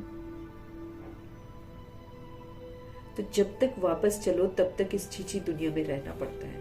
पहले पहले तो देह अभिमानी से देही अभिमानी बनो, तब तुम धारणा कर सकते हो और बाप को याद कर सकते हो। सबसे बड़ी बात है, आत्मा समझेंगे, आत्म अभिमानी होकर रहने का अभ्यास करेंगे, तब परमपिता परमात्मा मेरे को याद रहेंगे, तब मेरे को ताकत मिलेगी, तब मैं धारणा कर पाऊंगी। तो पहले पहले तो देह अभिमानी से देही अभिमानी बनो, तब तुम धारणा कर सकते हो और बाप को याद कर सकते हो। अगर देही अभिमानी नहीं बनते हो तो कोई काम के नहीं। अगर हम आत्म अभिमानी नहीं बनते हैं ना, तो बाबा कहते तुम कोई काम के नहीं। क्योंकि ना तो फिर हम भगवान को याद कर पाते हैं, ना हम फिर धारणा कर पाते हैं, ना फिर हम सेवा कर पाते हैं। तो हम तो किसी काम के नहीं है। बाबा कहते, स्पष्ट कह रहे हैं। देह अभिमानी तो सब है। बाबा कहते देह अभिमान अगर देखा जाए वो तो सारी दुनिया है। तो जब तक तुम देही अभिमानी नहीं बनते हो, तुम बदलाव लाते नहीं हो, तो तुम किसी के बदलाव में मदद क्या करोगे। तो फिर बाबा क्या बोलते, तुम किसी काम के नहीं हो। फिर तुम समझते भी हो कि हम आत्म अभिमानी नहीं बनते हैं, बाप को याद नहीं करते हैं, तो हम वही है जो पहले थे। तुम समझते भी हो कि हम आत्म अभिमानी अगर होकर नहीं रहते हैं, है ना, सारा दिन हम आत्म अभिमानी होकर नहीं रहते हैं, बाप को हम याद नहीं करते हैं, तो फिर तो हम तो वही हैं जो हम पहले थे। मूल बात ही है देही अभिमानी बनने की, आत्मा हूं मैं शुद्ध अभिमान में रहने की, न कि रचना को जानने की। मूल बात ही है देही अभिमानी बनने की, और मूल बात है न कि रचना को जानने की। गाया भी जाता है रचता और रचना का ज्ञान। ऐसे नहीं कि पहले रचना फिर रचता का ज्ञान कहेंगे, नहीं, पहले रचता शिव पिता परमात्मा, वही बाप है हमारा। और वो कौन सी सुंदर रचना रचते हैं उसकी जानकारी सबको होनी चाहिए ना। नहीं तो लोग कहते हैं नर्क, आज जो कुछ भी हो रहा भगवान करा रहे हैं। मेरी जिंदगी में दुख है, भगवान करा रहे हैं। पहले हम चल पाते थे, अब हम नहीं चल पा रहे हैं, देखो भगवान की मर्जी। ऐसे मैंने सुना, कहते हैं क्या करें, भगवान की मर्जी देख लो, चल ही नहीं पा रहे हैं। अब भगवान ऐसा करेंगे क्या कि तुम चल ना पाओ? हम नहीं चल पाते, मेरी गलती है, मेरी खामियां हैं, मेरी तकलीफें हैं, मैंने ध्यान नहीं दिया, इसलिए मेरे कर्म है, और मैं भगवान को थोड़ी दोष दूंगी। इसलिए रचता परमपिता परमात्मा के बारे में सबको सत्य जरूर बताना। बाबा कहते पहले रचता, वही तो बाप है। कहा भी जाता है हे गॉड फादर, वो तो सुंदर रचना रचते हैं। कौन सा? रूहानी राजस्थान। कहा भी जाता है हे गॉड फादर, वो आकर तुम बच्चों को आप समान बनाते हैं। जैसे वो खुद है ना दाता, सबको देने वाले, सब पर रहम करने वाले, सबको क्षमा करने वाले, सबको शुभ भावना शुभकामना देने वाले, सबको दुआएं देने वाले, है ना, अपकारी पर भी उपकार करने वाले। हमको भी वैसे बोलते, तुम भी ऐसे बनो, तुम मेरे बच्चे हो ना, तुम ऐसे बनो। क्योंकि जब हम वैसे बनेंगे तब हम भगवान को प्रत्यक्ष करेंगे। नहीं तो हमारा बाबा तो निराकार है, वो तो दिखाई नहीं देते। कैसे वो दिखाई दे? हमारे आचरण से बाबा दिखाई देंगे, क्योंकि पहले हमारा बिगड़ा हुआ आचरण सबने देख रखा है। अब उसके बाद जब हम अलौकिकता आ जाएगी, जब बाबा के कहे अनुसार हम चलेंगे, तो डेफिनेटली लोगों को ध्यान जाएगा, अरे इनको बनाने वाला कौन है।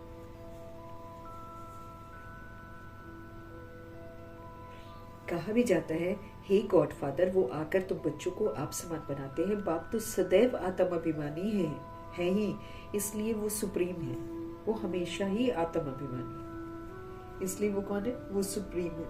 बाप कहते हैं मैं तो आत्म अभिमानी हूँ, जिसमें प्रवेश किया है उनको भी आत्म अभिमानी बनाता हूँ। बाबा कहते हैं मैं तो शरीर लेता नहीं हूँ, इसलिए शरीर का अभिमान तो बाबा में कभी आता ही नहीं है। तो वो बताते हैं कि मैं तो हूँ ही आत्म अभिमानी। आत्म अभिमानी का मतलब समझना है, ठीक है ना। आत्म अभिमानी मतलब शुद्ध अभिमान की परमात्मा के बच्चे हैं। फिर परमात्मा की विशेषताओं को यूज करना, तब कहेंगे। फिर आत्मा आत्मा को ही देखेगी। आत्म अभिमानी जो सोल होगी ना, वो सब में आत्मा को देखेगी, बॉडी को देखेगी ही नहीं। वो किसी से बात करेगी ना, उसको आत्मा परमात्मा का बच्चा समझकर बात करेगी।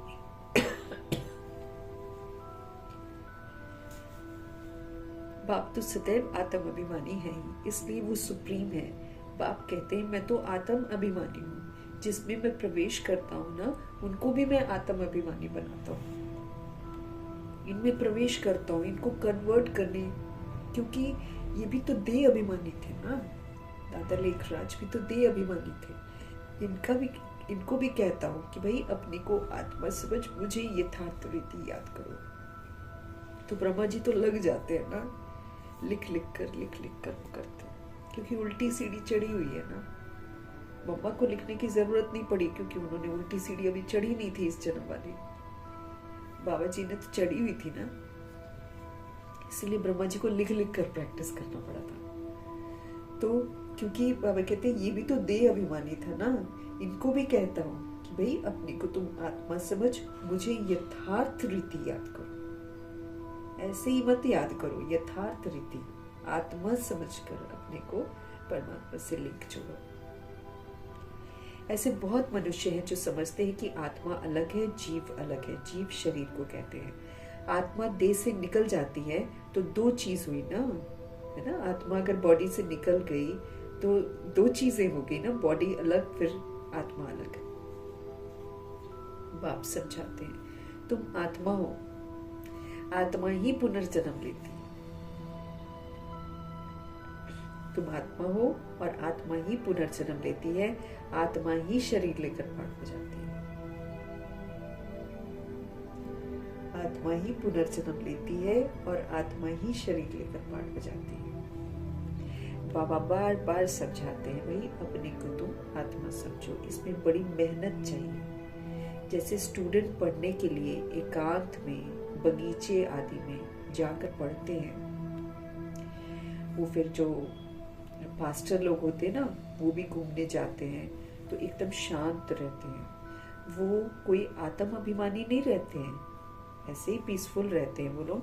लेकिन ऐसा नहीं है कि वो आत्म अभिमानी, उनको आत्मा का ज्ञान नहीं है, आत्म अभिमानी नहीं रहते हैं, क्राइस्ट की याद में रहते हैं वो। आत्म अभिमानी आत्मा परमात्मा की याद में रहेगी। और वो जो पास्टर वगैरह होते हैं वो क्राइस्ट को याद करते हैं। घर में रहकर भी याद तो कर सकते हैं ना, परंतु खास एकांत में जाते हैं क्राइस्ट को याद करने के लिए, और कोई तरफ देखते भी नहीं। शुरू वाले जो लोग थे ना, फादर्स वगैरह, वो नहीं देखते थे, नीचे मुंह करके जाते थे। जो अच्छे अच्छे होते हैं, समझते हैं हम क्राइस्ट को याद करते हैं, उनके पास चले जाएंगे। ऐसा वो लोग फील करते हैं कि क्राइस्ट के पास चले जाएंगे। क्राइस्ट हेवन में बैठा है ऐसा सोचते हैं, हम भी हेवन में चले जाएंगे। और वो एक्चुअली उनको समझाने वाले पता नहीं पुट्ठा समझा देते हैं ना, कि तुम कुछ भी करते रहो, तुम्हारे सारे पाप क्राइस्ट ले लेंगे।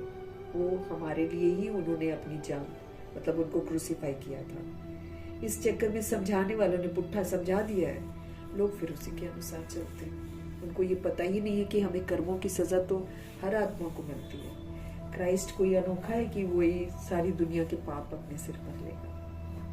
वो क्यों ले भाई, है ना? हर आत्मा को अपने कर्मों की सजा मिलती है। अब लेकिन देखो, जिसने गुमराह कर रखा है उसके चक्कर में पब्लिक सोचती है कि इनको मानने से फिर हमको सारा हमारा प्रॉब्लम सॉल्व हो जाएगा, वही हमारे सारे पाप कर्म ले लेंगे। वो सोचते क्राइस्ट हेवन में बैठा है, हम भी हेवन में चले जाएंगे, ऐसा वो सोचते हैं। क्राइस्ट हेवनली गॉड फादर के पास गया है, हम भी याद करते करते उनके पास जाएंगे। सब क्रिश्चियन उस एक के बच्चे ठहरे, उनमें कुछ ज्ञान ठीक है, लेकिन क्राइस्ट की आत्मा तो ऊपर गई है। नहीं, ऊपर गई ही नहीं है, वो तो यहीं पर है। ये उनको पता ही नहीं है कि क्राइस्ट है ना, वो कोई पास्टर है, पास्टर नहीं, पोप है। बाबा ने बोला था वो पोप के रूप में है, जो जीसस है, जीसस क्राइस्ट। लेकिन किसी को पता थोड़ी है, तो बाबा बताते हैं ना। तो बाबा कहते हैं आत्मा, लेकिन क्राइस्ट की आत्मा तो ऊपर गई ही नहीं है। क्राइस्ट नाम तो शरीर का है ना, जिसको फांसी पर चढ़ाया, क्रूसीफाई करा था ना, फांसी पर नहीं, क्रूसीफाई करा था ना। जैसे वो एक लकड़ी का वो बना दिया था क्रॉस टाइप का, और उस पर लगाकर उस कील से ठोक दिया था जीवित। आत्मा तो फांसी पर नहीं चढ़ती है, उसने शरीर को, जिसने भी किया शरीर को किया ना। और जिनकी बॉडी में प्रवेश करा था उनकी बॉडी को किया, बाकी वो तो सोल जो धर्म स्थापक थी वो तो निकल गई थी, उनको थोड़ी कुछ हुआ।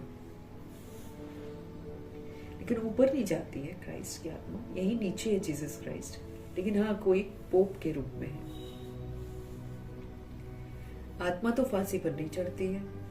और अब क्राइस्ट की आत्मा गॉड फादर के पास गई, ये कहना भी रॉन्ग हो जाता है। वापस तो कोई, बाबा कहते जाएगा कैसे? एक बार ऊपर से नीचे आकर कोई भी वापस नहीं जाता। हर एक को स्थापना फिर पालना तो जरूर करनी पड़ती है। स्थापना भी फिर पालना भी जरूर करनी पड़ती है। मकान को पुताई आदि कराई जाती है ना, तो ये भी पालना ही है ना। फिर अब बेहद के पाप को तुम याद करो। ये नॉलेज बेहद के पाप के सिवाय तो कोई दे ही नहीं सकता। सिवाय परमपिता परमात्मा के हमको कोई सत्य बता नहीं सकता है। अपना ही कल्याण हमको करना है, रोगी से निरोगी हमको बनना है। ये रोगियों की बड़ी हॉस्पिटल है, सारा विश्व जो है रोगियों की हॉस्पिटल बना हुआ है। रोगी जरूर जल्दी मर जाएंगे ना, बाप आकर इस सारे विश्व को निरोगी बनाते हैं। ऐसे नहीं कि यहाँ ही निरोगी बनेंगे। बाप कहते हैं निरोगी होते ही हैं कहाँ पर? नई दुनिया में। यहाँ तो रोग सहन करते करते, अच्छा अच्छा संस्कार बनाते बनाते मैं हेल्दी हूँ करके हमको संस्कार लेकर जाना है। हमको रोगी से निरोगी बनना है, अपना हमको कल्याण करना है। ये रोगियों की बड़ी हॉस्पिटल है, सारी विश्व जो है ये रोगियों की हॉस्पिटल है। रोगी जरूर जल्दी मर जाएंगे, बाप आकर इस सारे विश्व को अभी निरोगी बनाते हैं। ऐसे नहीं कि यहाँ ही निरोगी बनेंगे, बाप कहते हैं निरोगी होते ही हैं नई दुनिया में, लेकिन यहाँ पर बोलना है मेरी काया निरोगी है, मेरी काया निरोगी, तब तो बन रहा है शरीर उधर, और इधर भी शरीर में कष्ट अनुभव नहीं होगा। निरोगी होती है न्यू दुनिया में, पुरानी दुनिया में निरोगी हो न सके ना। ये लक्ष्मी नारायण निरोगी एवर हेल्दी है, वहाँ आयु भी बड़ी होती है 150 वर्ष। रोगी तो विशेष होते ना, विकारी होते, पतित होते हैं, उसको बाबा रोगी बोलते हैं। वॉइसलेस रोगी नहीं होते हैं, जो निर्विकारी आत्मा है वो रोगी नहीं होते, क्योंकि विकार में जाते नहीं है, वो तो है ही संपूर्ण निर्विकारी। बाप खुद कहते हैं इस समय सारा विश्व, खास भारत रोगी है। तुम बच्चे पहले पहले निरोगी दुनिया में आते हो, निरोगी बनते हो याद की यात्रा से। याद से तुम चले जाएंगे अपने स्वीट होम में, है ना। ये भी एक यात्रा है, आत्मा की यात्रा है, बाप परमात्मा के पास जाने की यात्रा है। ये है स्पिरिचुअल यात्रा। इसको कौन सी यात्रा बोलते हैं? स्पिरिचुअल यात्रा। ये अक्षर कोई समझ ना सकेंगे, ये अक्षर कोई भी समझ नहीं सकेंगे। तुम भी नंबरवार जानते हो, परंतु तुम क्या करते हो? तुम भूल जाते हो। मूल बात है ये, समझाना भी बहुत सहज है, परंतु समझाए तो वो ना जो खुद भी रूहानी यात्रा पर हो। जो खुद रूहानी यात्रा पर नहीं है वो क्या समझाएगा, है ना। हम खुद करेंगे तभी तो दूसरे को भी बता सकते हैं। खुद होगा ही नहीं, दूसरों को बताएंगे तीर लगेगा ही नहीं, बाबा कहते हैं। तो स्पिरिचुअल यात्रा है ये, स्पिरिट यानी कि आत्मा को ये यात्रा करनी है। लेकिन हम खुद होंगे तो हम दूसरी सोल को भी बता सकेंगे। सच्चाई का जौहर चाहिए, ताकत चाहिए। हम बाबा को इतना याद करते हैं जो बस, स्त्री पति को कितना याद करती है। ये तो है पतियों का पति, ये तो है बापों का बाप, ये तो है गुरुओं का गुरु। ये है पतियों का पति, ये है बापों का बाप, ये है गुरुओं का गुरु। गुरु लोग भी इस बाप को ही याद करते हैं। क्राइस्ट भी बाप को ही याद करते थे, परंतु उनको कोई जानते ही नहीं है। बाप जब आए तब आकर अपनी पहचान देगा ना। भारतवासियों को ही तो बाप का पता नहीं है, तो औरों को कहां से मिल सकता है। विलायत से भी यहाँ पर आते हैं, किसके लिए आते हैं? योग सीखने के लिए आते हैं। समझते हैं प्राचीन योग भगवान ने सिखाया है, ये है भावना, है ना, ये फीलिंग्स है, भावना है। बाप समझाते हैं सच्चा सच्चा योग तो मैं ही कल्प कल्प आकर सिखलाता हूँ। एक ही बार आता हूँ भाई, बार बार नहीं आता हूँ। मुख्य बात है अपने को हमें आत्मा समझना है और बाबा को याद करना, फिर हमको बाबा से ताकत मिलेगी। शरीर समझकर याद करेंगे ताकत नहीं मिलती है, आत्मा समझने से मिलती है। चलते फिरते अपने को आत्मा समझना है। तो मुख्य बात है अपने को आत्मा समझ, बाप को याद करो। इसको ही रूहानी योग कहा जाता है। बाकी सब का है जिस्मानी योग। ब्रह्म से योग रखते हैं, वो भी बाप तो नहीं है ना, वो तो महतत्व है, वो तो रहने का स्थान है। तो राइट एक ही बाप है, एक बाप को ही सत्य कहा जाता है। ये भी भारतवासियों को पता नहीं कि बाप ही सत्य कैसे है, नहीं मालूम है। ये वही सचखंड की स्थापना करते हैं। सचखंड और झूठ खंड है ना। तो तुम जब सचखंड में रहते हो तो वहां रावण राज्य ही नहीं होता। रावण नहीं होता, देह भान नहीं है, देह अभिमान नहीं है, काम क्रोध लोभ नहीं है। आधा कल्प के बाद रावण राज्य झूठ खंड शुरू होता है। सचखंड पूरा सतयुग को कहेंगे, फिर झूठ खंड जो है वो पूरा कलयुग का अंत। अभी पूरा झूठ है ना। देखो झूठ कैसे जीत रहा है आजकल। झूठ खंड में झूठ ही झूठ बोल रहे हैं सारे के सारे। फिर झूठ खंड, फिर कलयुग का अंत। अभी तुम संगम पर बैठे हो, ना इधर हो ना उधर हो। हम ना सचखंड के अंदर हैं और ना हम झूठखंड के अंदर हैं। हम तो संगम पर हैं बाबा जी के साथ। तो फिर अभी तुम संगम पर बैठे हो, ना इधर हो ना उधर हो, तुम ट्रैवल कर रहे हो। हम यात्रा पर हैं, हम झूठखंड से निकल गए हैं, अब हम चल रहे हैं सचखंड की ओर। आत्मा ट्रैवल कर रही है, शरीर नहीं ट्रैवल कर रहे हैं। बाप आकर के हमको यात्रा करना सिखलाते हैं, यहाँ से हमको वहां जाना है, तुमको ये सिखलाते हैं। वो लोग फिर स्टार्स और मून आदि तरफ जाने की ट्रैवल करते हैं। अभी तुम जानते हो उनमें कोई फायदा नहीं, कोई नहीं। आधा तो झूठ बोलते हैं वो लोग, और फिर जाने से भी क्या फायदा है। जा रहे हैं, इतना करोड़ों रुपया खर्च करते हैं, क्या देख कर आते और क्या कर लेते हैं। हम जमीन खरीदेंगे, देख अभिमान देखो ना क्या बोलता है, हम ऊपर जाकर जमीन खरीदेंगे। यहाँ से वहां जाना है, तुमको ये सिखलाते हैं। वो लोग फिर स्टार्स और मून आदि तरफ जाने की ट्रैवल करते हैं। अभी तुम जानते हो उनमें कोई फायदा नहीं है। इन चीजों से ही सारा विनाश होना है। जो ये कर रहे हैं ना आलतू फालतू काम, इसी से तो विनाश होना है। बाकी जो भी इतनी मेहनत करते हैं सब व्यर्थ है, सब व्यर्थ है जो कर रहे हैं ना। स्पेस में जा रहे हैं, ये कर रहे हैं, क्या कर रहे हैं स्पेस में जाकर, उल्टा क्या करेंगे। शिव पिता परमात्मा आपको कहते बुद्धि से करो यात्रा, चलो जी परम धाम अनुभव करो, सूक्ष्म पतन अनुभव करो, नो पैसा खर्चा। कोई जरूरत नहीं है ये खाने की, वो पीने की, गंदगी खाने की। बिन खाए पिए यात्रा करो, फ्री में करो बुद्धि से। इससे तो फायदा भी है, हम फिर से परम धाम निवासी बनते हैं, हम फिर से फरिश्ता सूक्ष्म वतन वासी बनते। वो क्या करते हैं, कुछ भी नहीं कर पाते, खाली जिस्मानी घमंड है बस, पब्लिक को उल्लू बनाने का बस। सब व्यर्थ है। बाबा कहते तुम जानते ये सब चीजें जो साइंस से बनती है ना, वो भविष्य में तुम्हारे ही काम आएंगी। ये लोग अपने काम भी नहीं ला पाएंगे। ये ड्रामा बना हुआ है। बेहद का बाप आकर पढ़ाते हैं तो कितना रिगार्ड रखना चाहिए भगवान जी का। रिगार्ड रखना मतलब फिर उनका कहना मानना। टीचर का वैसे भी बहुत रिगार्ड रखते हैं ना। टीचर फरमान करते हैं अच्छी रीति पढ़कर पास हो जाओ। हमारे शिव बाबा भी हमको यही बोलते हैं, अच्छी रीति पढ़ो, अच्छी रीति पास हो, क्योंकि हमारे तो प्रैक्टिकल पेपर होंगे। अगर हम फरमान को नहीं मानेंगे तो फिर हम नापास हो जाएंगे। अगर हम शिव बाबा का कहना नहीं मानते हैं तो फिर प्रभु जी कहते हैं फिर तो आप नापास हो जाओगे।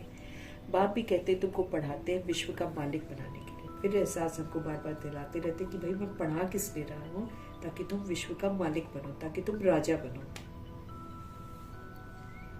बाबा कहते हैं तुमको पढ़ाते हैं विश्व का मालिक बनाने के लिए। ये लक्ष्मी नारायण मालिक है ना, बल प्रजा भी मालिक है, परंतु दर्जा तो ऑफकोर्स कहाँ प्रजा कहाँ राजा, फर्क तो पड़ता ही है। भारतवासी भी सब कहते हैं ना हम मालिक हैं, तो गरीब भी भारत का मालिक। बाबा कहते हैं गरीब भी भारत का मालिक अपने को समझेगा ना, परंतु राजा और उनमें फर्क तो कितना है। नॉलेज से मर्तबे का फर्क आ जाता है। कितना हम नॉलेज लेते हैं, कितना हम नॉलेज को धारण करते हैं, उससे हमको मर्तबे में फर्क आता है। सब अलग अलग करते हैं, नॉलेज से मर्तबे का फर्क आ जाता है। नॉलेज में भी होशियारी चाहिए, पवित्रता भी बहुत जरूरी है, तो हेल्थ वेल्थ भी चाहिए। स्वर्ग में सब है ना। बाप एम ऑब्जेक्ट समझाते हैं दुनिया में, और कोई की बुद्धि में ये एम ऑब्जेक्ट होगा ही नहीं। तुम फट से कहेंगे हम ये बनते हैं। सारे विश्व में हमारी राजधानी होगी। ये तो अभी पंचायती राज्य चल रहा है। पहले थे डबल ताजधारी, फिर एक ताज, अभी 9 ताज। हाँ, सारे विश्व में हमारी राजधानी होगी। ये तो अभी पंचायती राज्य चल रहा है, और पहले डबल ताजधारी, फिर एक ताज, अभी तो है 9 ताज। अभी कहाँ ताज है, अभी तो कुर्सियों की लड़ाई चल रही है। उसको खींचो, उसको खींचो, रिश्वत से खींचो, है ना। रिश्वत देते खुलेआम, एकदम खुलेआम लूट रहे हैं, खुलेआम सब कुछ कर रहे हैं, खुलेआम बोल रहे हैं हाँ करेंगे, और पूरे कॉन्फिडेंस के साथ बोलते हैं कि हमारी ही जीत होनी है। पहले से ही उनको पता है। तो एक ताज, अब बाबा कहते हैं अब किसी के पास ताज नहीं है। बाबा ने मुरली में कहा था ये भी चित्र हो, डबल सिर ताज राजाओं के आगे सिंगल ताज वाले माथा झुकाते हैं। अभी बाप कहते हैं मैं तुमको राजाओं का राजा बनाता हूँ, डबल सिर ताज बनाता हूँ। जब डबल सिर ताज होते हैं, यानी कि सिर पर रतन जड़ित ताज होता है और पवित्रता का ताज सिर के पीछे होता है, तब पूजनीय बनते हैं, तब पूजा होती है। तो अभी बाप कहते हैं मैं तुमको राजाओं का राजा डबल सिर ताज बनाता हूँ। ये है अल्पकाल के लिए, और ये है 21 जन्मों की बात। तो पहली मुख्य बात है पावन बनने की। बुलाते भी हैं कि आकर पतित से पावन बनो। ऐसे नहीं कहते हैं कि राजा बनो, अभी तुम बच्चों का है बेहद का संन्यास। इस दुनिया से ही चले जाएंगे अपने घर, फिर हेवन में आएंगे।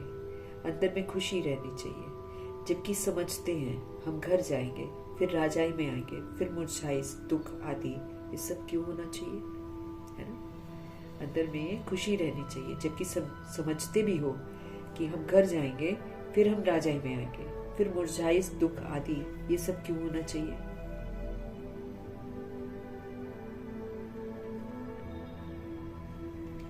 हम आत्मा घर जाएंगी, फिर पुनर्जन्म नई दुनिया मिलेगी। बच्चों को स्थायी खुशी क्यों नहीं रहती है? माया का ऑपोजिशन बहुत है, इसलिए खुशी कम हो जाती है। हमें कहते हैं माया जो है ना ज्यादा हावी होती है, इसलिए खुश नहीं रह पाते हैं। पतित पावन खुद कहते हैं मुझे याद करो ना, तो तुम्हारे जन्म जन्मांतर के पाप न समझेंगे। हमने जन्म जन्मांतर पाप किए हुए हैं ना। अब देखो विकार में गए हैं, शादियां करी हैं, 63 जन्म तो पाप तो किए हुए हैं ना हमने। तो फिर बाबा कहते हैं इसलिए सुनो, इसलिए खुशी कम हो जाती है, क्योंकि माया की ओपोजिशन होती है। पतित पावन खुद कहते हैं कि मुझे तुम याद करो, तो तुम्हारे जन्म जन्मांतर के पाप जो है ना याद से भस्म हो जाएंगे। लेकिन याद कैसे ही होनी चाहिए? यथार्थ होनी चाहिए। अपने को आत्मा समझकर परमात्मा को याद करना है। तुम स्वदर्शन चक्रधारी बनते हो, जानते हो फिर हम अपने राजस्थान में चले जाएंगे। यहाँ भिन्न भिन्न प्रकार के राजाएं हुए हैं, अब फिर रूहानी राजस्थान बनाना है ना, राजस्थान बनना है, स्वर्ग के मालिक बन जाएंगे। और क्रिश्चियन लोग हेवन का अर्थ नहीं समझते हैं, वो तो मुक्ति धाम को हेवन कह देते हैं। ऐसे नहीं कि हेवनली गॉड फादर कोई हेवन में रहते हैं। भगवान जो हेवन स्थापन करते वो तो हेवन में कभी आते ही नहीं है, वो तो रहते ही शांति धाम में है, वो हमारा घर है। अभी तुम पुरुषार्थ करते हो पैराडाइज में जाने का, जन्नत में जाने का, ये रूहानी राजस्थान में जाने का, उसको पैराडाइज भी बोलते हैं। ये फर्क बताना है। गॉड फादर है मुक्ति धाम में रहने वाले, हेवन नई दुनिया को कहा जाता है। फादर ही आकर पैराडाइज स्थापन करते हैं। तुम जिसको शांति धाम कहते हो, उनको वो लोग हेवन समझते हैं। ये सब समझने की भी बातें, समझाने की भी बातें। बाप कहते हैं नॉलेज तुम बहुत इजी है, ये है पवित्र बनने की नॉलेज, लेकिन इसको अमल में लाना है ना, उसमें मेहनत है।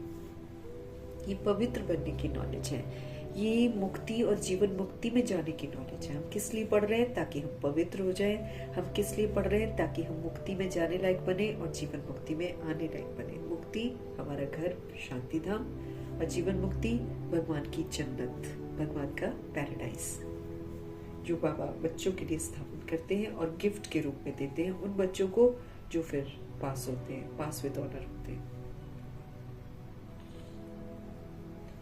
ये मुक्ति, जीवन मुक्ति की नॉलेज, ये पवित्र बनने की नॉलेज, ये तो सिर्फ बाबा ही दे सकते हैं। जबकि इसको फांसी दी जाती है तो अंदर में यही रहता है कि हम भगवान के पास जाते हैं। फांसी देने वाले भी कहते हैं गॉड को याद करो। गॉड को जानते दोनों नहीं है, उनको तो उस समय मित्र संबंधी आदि जाकर याद पड़ते हैं, क्योंकि भगवान को जब तक हम जानते नहीं है और जब तक हम याद की प्रैक्टिस करेंगे नहीं, तब तक भगवान हमको याद आएंगे नहीं। तो गॉड को जानते दोनों नहीं है, उनको तो उस समय मित्र संबंधी आदि जाकर याद पड़ते हैं। गायन भी है, अंत काल जो स्त्री सिमरे वल वल योनि वैश्या पावे। जो स्त्री को याद करता है शरीर छोड़ते समय, वो फिर वैश्या योनि में जाता है। कोई ना कोई याद जरूर रहता है। सतयुग में ही मोह जीत रहते हैं। वहाँ जानते हैं सब कि हमको एक खाल छोड़कर दूसरी लेनी है। वहाँ याद करने की दरकार नहीं होती है, इसलिए कहते हैं दुख में सिमरन सब करे, सुख में करे ना कोई। वो सुख धाम में कोई सिमरन नहीं करता, क्योंकि सुख है, और ये जो दुख धाम है इसमें सभी सिमरन करते हैं। यहाँ दुख है इसलिए याद करते हैं, भगवान से कुछ मिले, भगवान से कुछ मिले। वहां तो सब कुछ मिला ही हुआ है। तुम कह सकते हो हमारा उद्देश्य है मनुष्य को आस्तिक बनाना, धनी का बनाना। अभी सब निधन के बने हुए, अभी सब गरीब है, निधन के बने हैं। हम धन का बनते हैं, अभी हम फिर से साहूकार बनते हैं, धनवान बनते हैं, ज्ञान धन से धनवान बनते हैं। फिर आगे चलकर स्थूल धन मिलता है। भी तो सारे के सारे गरीब है, चाहे करोड़पति हो, चरित्र से तो सारे मांगते ही जा रहे हैं, मांगते ही जा रहे हैं। करोड़पति है, करोड़ करोड़ के तो बैग उठाते, पर्स उठाते छोटे छोटे से, तब भी प्यासे हैं, भूखे हैं, और चाहिए और चाहिए। इधर की जमीन खरीद ली, उधर की जमीन खरीद ली, वो भी चाहिए मुझे, वो भी चाहिए। तो क्या बोलेंगे ऐसे लोगों को? निधन के ही है ना। हम धन का बनाते हैं, सुख शांति संपत्ति ये है ही नहीं उनकी दुनिया में, असंतुष्ट है वो। तो सुख शांति संपत्ति का वर्षा देने वाला शिव बाबा है। इन लक्ष्मी नारायण की कितनी बड़ी आयु थी, 150 वर्ष थी ना। ये भी जानते हैं भारतवासियों की पहले पहले आयु बहुत बड़ी होती है, अब छोटी हो गई है। क्यों छोटी हुई है ये कोई भी नहीं जानते, क्योंकि जैसे जैसे विकार में जाते जाते वैसे वैसे आयु कम होती जाती है, जन्म बढ़ते चले जाते हैं। जैसे 21 जन्म हो गए द्वापर युग में, 8 जन्म है सतयुग में 1250 वर्ष में, 12 जन्म 1250 वर्ष में त्रेता युग में है, वही 1250 वर्ष में फिर 21 बार बॉडी छोड़ते लेते हैं द्वापर युग में, 42 बार छोड़ते लेते हैं कलयुग में। क्योंकि जैसे जैसे गिरते जाते हैं आयु कम होती जाती है और फिर बॉडी चेंज करते रहते हैं। तो भारतवासियों की पहले पहले आयु बहुत बड़ी रहती थी, अब छोटी है। क्यों छोटी हुई है कोई भी नहीं जानते। तुम्हारे लिए तो बहुत सहज हो गया, समझना भी और समझाना भी। सो भी नंबरवार है, समझानी हर एक की अपनी अपनी है। जो जैसी धारणा करते हैं ऐसे समझाते हैं ना, जैसी जैसी धारणा होती है वैसे वैसे समझाते हैं। अच्छा, मीठे मीठे से खिलते बच्चों प्रति माता पिता बाप दादा का याद प्यार और गुड मॉर्निंग। रूहानी बाप की रूहानी बच्चों को नमस्ते। हम रूहानी बच्चों की भी रूहानी बाप को दिल से, जान से, सिख से, प्रेम से, अदब से, पूरे रिस्पेक्ट से, पूरे रिगार्ड से, पूरी मोहब्बत से, प्रेम से, है ना, प्यार भरी नमस्ते और तहे दिल से धन्यवाद। धारणा के लिए मुख्य सार है, जैसे बाप सदैव आत्म अभिमानी है, उनको तो शरीर है नहीं, ऐसे ही हमको भी आत्म अभिमानी रहने का पूरा पूरा पुरुषार्थ करना है। हम भी असल में आत्मा है, हम भी असल में निराकार धाम के रहने वाले हैं, निराकार परमपिता परमात्मा की संतान है। इन्हीं स्मृतियों के साथ हमको फिर से आत्म अभिमानी होकर रहने का पूरा पूरा पुरुषार्थ करना, मतलब पाठ बजाना है आत्म अभिमानी का। आत्मा है, आत्माओं को ही देखना है। देह है, वो देह को देखता है, आत्मा आत्मा को देखती है। ऐसे आत्म अभिमानी रहने का पूरा पूरा पुरुषार्थ करना है। एक बाप को दिल से प्यार करते करते बाप के साथ घर चलना है। एक बाप को दिल से प्यार करते करते हमको बाप के साथ कहाँ जाना है, घर चलना है। बेहद के बाप का पूरा पूरा रिकॉर्ड हमको रखना है, अर्थात बाप के फरमान पर चलना है। बाप का पहला फरमान है, बच्चे अच्छी रीति पढ़कर पास हो जाओ। इस फरमान को पालन करना है। बेहद के बाप का हमको पूरा पूरा रिकॉर्ड रखना है और बाप के फरमान पर हमको चलना है। और बाप का पहला फरमान है, बच्चे अच्छी रीति पढ़कर पास हो जाओ। अच्छी रीति पढ़ना मतलब जो जो बाबा कहते हैं वो करते जाना, और वो करते जाएंगे तो फिर हम पास हो जाएंगे। इस फरमान का हमको पालन करना है। भगवान का फरमान है, अच्छी रीति पढ़ो। अच्छी रीति पढ़ने का मतलब ही है धारणा करो, जो बाबा कहते हैं उसको करो। ये नहीं कि खाली सुनना है, लेकिन आपको फिर वैसा करना भी है। तो बाप का पहला फरमान है, बच्चे अच्छी रीति पढ़कर पास हो जाओ पहले, है ना। इस फरमान को पालन करो। वरदान है सतगुरु जी का, शक्तिशाली सेवा के द्वारा निर्बल में बल भरने वाले सच्चे सेवाधारी भव। शक्तिशाली सेवा द्वारा कमजोर में बल भरने वाले सच्चे सेवाधारी भव। जो कमजोर है ना उसमें बल भरो बाबा कहते हैं, और सच्चा सेवाधारी बनो।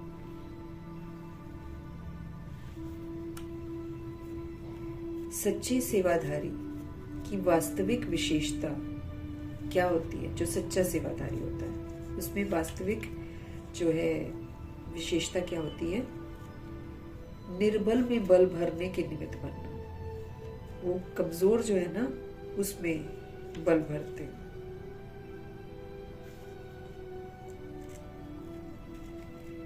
सेवा तो सभी करते हैं, सेवा, बाबा कहते सेवा तो सभी करते हैं, लेकिन सफलता में जो अंतर दिखाई देता है उसका कारण है सेवा के साधनों में शक्ति की कमी है। बाबा कहते हैं सेवा तो सभी करते हैं लेकिन सफलता में अंतर पड़ता है सबका। क्यों? उसका कारण है सेवा के जो साधन अपनाते हैं ना उसमें ताकत कम है। जैसे तलवार अगर होती है, अगर उसमें जौहर नहीं है तो वो तलवार का काम ही नहीं करती है। काटने वाटने का जो होता है ताकत होनी चाहिए ना उसमें, तब वो तलवार काम करती है। ऐसे सेवा के साधनों में यदि याद की शक्ति का जौहर नहीं है तो सफलता नहीं। इसलिए शक्तिशाली सेवाधारी बनो, निर्बल में बल भरकर क्वालिटी वाली आत्माएं निकालो, तब तो कहेंगे सच्चे सेवाधारी। अब हम आत्माओं के साधन क्या हैं सेवा के? शुभ भावना, शुभकामना, शुभ संकल्प, pure thoughts, positive thoughts, powerful blessing thoughts, ये हमारे साधन है सेवा के। अब ये साधन का वजन तब बढ़ता है जब हम बाबा की याद में रहकर संकल्प करें, तब मिलती है सफलता। बाबा कहते हैं जैसे तलवार होती है, उसमें अगर जौहर नहीं होता है तो वो तलवार का काम ही नहीं करती है। ऐसे ही सेवा के साधनों को जब हम यूज करते हैं, यदि याद की शक्ति का उसके अंदर ताकत नहीं है तो फिर सफलता भी नहीं है। इसलिए शक्तिशाली सेवाधारी बाबा कहते बनो, निर्बल जो कमजोर है उसमें बल भरकर क्वालिटी वाली आत्माएं निकालो। वो फिर क्वालिटी वाली निकलेगी। अगर हम किसी कमजोर के अंदर ताकत भरते हैं तो वो वफादार आत्मा निकलेगी। तो निर्बल में बल भरकर क्वालिटी वाली आत्माएं निकालो, तब बाबा कहेंगे कि हाँ ये सच्चा सेवाधारी है ना। जो भी सेवा के साधन हम अपनाते हैं ना, उसमें बाबा कहते हैं याद का बल नहीं है, इसके कारण उसमें पावर कम है। अब हम यूं ही संकल्प करें बाबा की याद में न रहे तो वो पूरे नहीं होते, लेकिन हम बाबा की याद में रहकर प्योर, पॉजिटिव और पावरफुल ब्लेसिंग सोचते हैं तो फिर वो फलीभूत हो जाती है। तो साधनों में ताकत भरनी है। स्लोगन, हर परिस्थिति को उड़ती कला का साधन समझकर हमेशा उड़ते रहो। कोई भी परिस्थिति आई है ना, बाबा कहते आप समझो कि उसको मुझे पार करना है। कैसे? अचल, अडोल, शांत, स्थिर। मतलब ये समझना है कि परिस्थिति मुझे सिखाती है कि कैसे अचल, अडोल, शांत, स्थिर बाबा की याद में रहना है। रहेंगे परिस्थिति पार हो जाएगी। हर परिस्थिति को उड़ती कला का साधन समझ कर कि ये मेरे को उड़ती कला में लेकर जाएगी, इसलिए मुझे रिएक्ट नहीं करना, मुझे रिजेक्ट नहीं करना, कोई प्रश्न नहीं करना, कोई करेक्शन नहीं करना, बल्कि शांत स्थिर रहकर मुझे पार कर देना। तो हर परिस्थिति को उड़ती कला का साधन समझो। उड़ती कला का साधन समझकर हमेशा उड़ते रहो।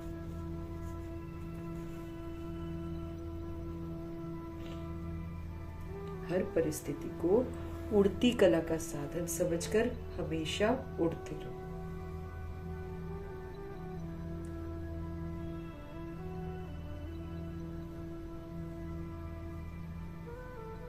अब एक दिशा में अशरीरी व विदेही स्थिति का अभ्यास बढ़ाओ।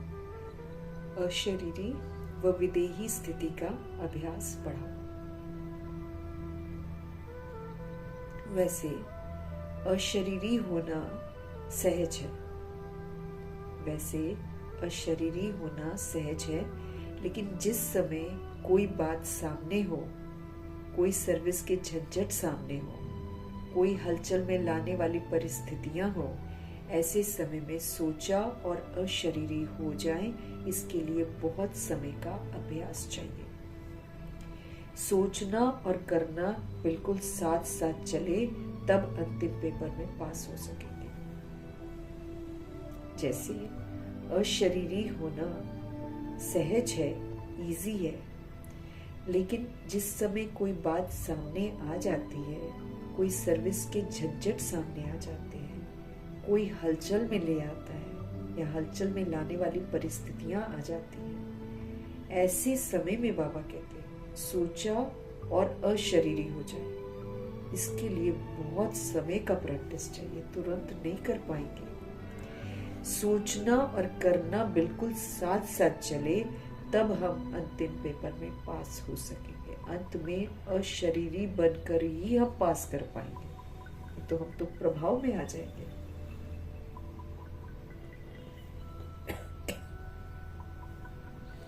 जैसे अशरीरी होना सहज है, लेकिन जिस समय कोई बात हमारे सामने आ जाती है, कोई सर्विस के झंझट सामने आ जाते हैं, या फिर कोई परिस्थिति ऐसी आ जाती है जो हमें हलचल में ले आती है, ऐसे समय में हम सोचें और वही हो जाए। सोचा और हुआ, सोचा और अशरीरी हो जाए। इसके लिए बाबा कहते हैं तुरंत नहीं हो पाता है, बहुत समय का अभ्यास चाहिए। सोचना और करना ये साथ साथ चले, हमारा सोचना और हमारा करना साथ साथ चले, तब अंतिम पेपर में हम पास हो सकेंगे।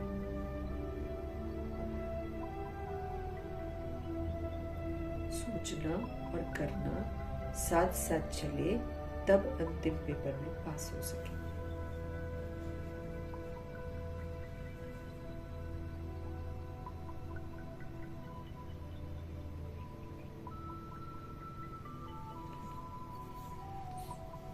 तो प्रैक्टिस चाहिए बाबा कहते हैं। ऐसी प्रैक्टिस की विनाश हो, चारों तरफ बोला एकदम शोर शराबा हो, चिल्लाना हो, रोना हो, लेकिन हम आत्माएं अशरीरी पावरफुल स्थिति में स्थित हो जाए, आत्मा परमात्मा की संतान की स्थिति में स्थित हो जाए, शरीर के भान से हम अलग हो जाए, तो हम सेवा कर पाएंगे। हमारा अशरीरी होना जब हमको 8 घंटे का आराम 2 घंटे में दे सकता है, तो हमारा अशरीरी होना दूसरी आत्माओं को जागृत भी कर देगा, आत्माएं शांत हो जाएंगी। अशरीरी स्थिति शांत स्थिति है ना, तो जब हम इसमें टिक जाएंगे तो बाकी हलचल में आई हुई आत्माएं भी शांत हो जाएंगी। इसलिए बाबा हमारा ध्यान खिंचवा रहे हैं, अशरीरी व विदेही स्थिति का अभ्यास करो। करावनहार आत्मा बनकर करणहार शरीर से कार्य करो। जब चाहे कार्य करो, जब चाहे डिटैच हो जाओ। कार्य किया डिटैच, कार्य किया डिटैच, यहाँ से लगाव नहीं रखना और शरीरी बनने का अभ्यास करना। मीठे परमात्मा जी का धन्यवाद करेंगे, ब्रह्मा माँ का धन्यवाद, जगदम्बा माँ का धन्यवाद, गुलजार दादी जी का धन्यवाद, अष्टरत्नों का धन्यवाद, नवग्रहों का धन्यवाद, एडवांस पार्टी की सारी सोल्स का धन्यवाद, बची हुई जितनी भी आत्माएं हैं सबका धन्यवाद, 5 तत्वों का धन्यवाद, ड्रामा का धन्यवाद, प्रकृति का धन्यवाद, माया का धन्यवाद, यमदूत का धन्यवाद, करोड़ों की आबादी का धन्यवाद।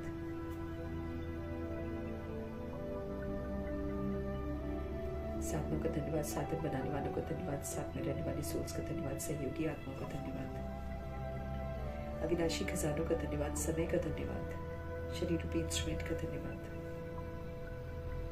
आप सभी सोल्स का धन्यवाद, पूरे यूनिवर्स का धन्यवाद। सृष्टि की जो मेहमान नवाजी इतनी करी है सृष्टि ने हम आत्माओं की मेहमान नवाजी, उसके लिए तहे दिल से सृष्टि का धन्यवाद करेंगे। सभी आत्माओं की तरफ से हम धन्यवाद करेंगे। धन्यवाद करते हुए ओम शांति।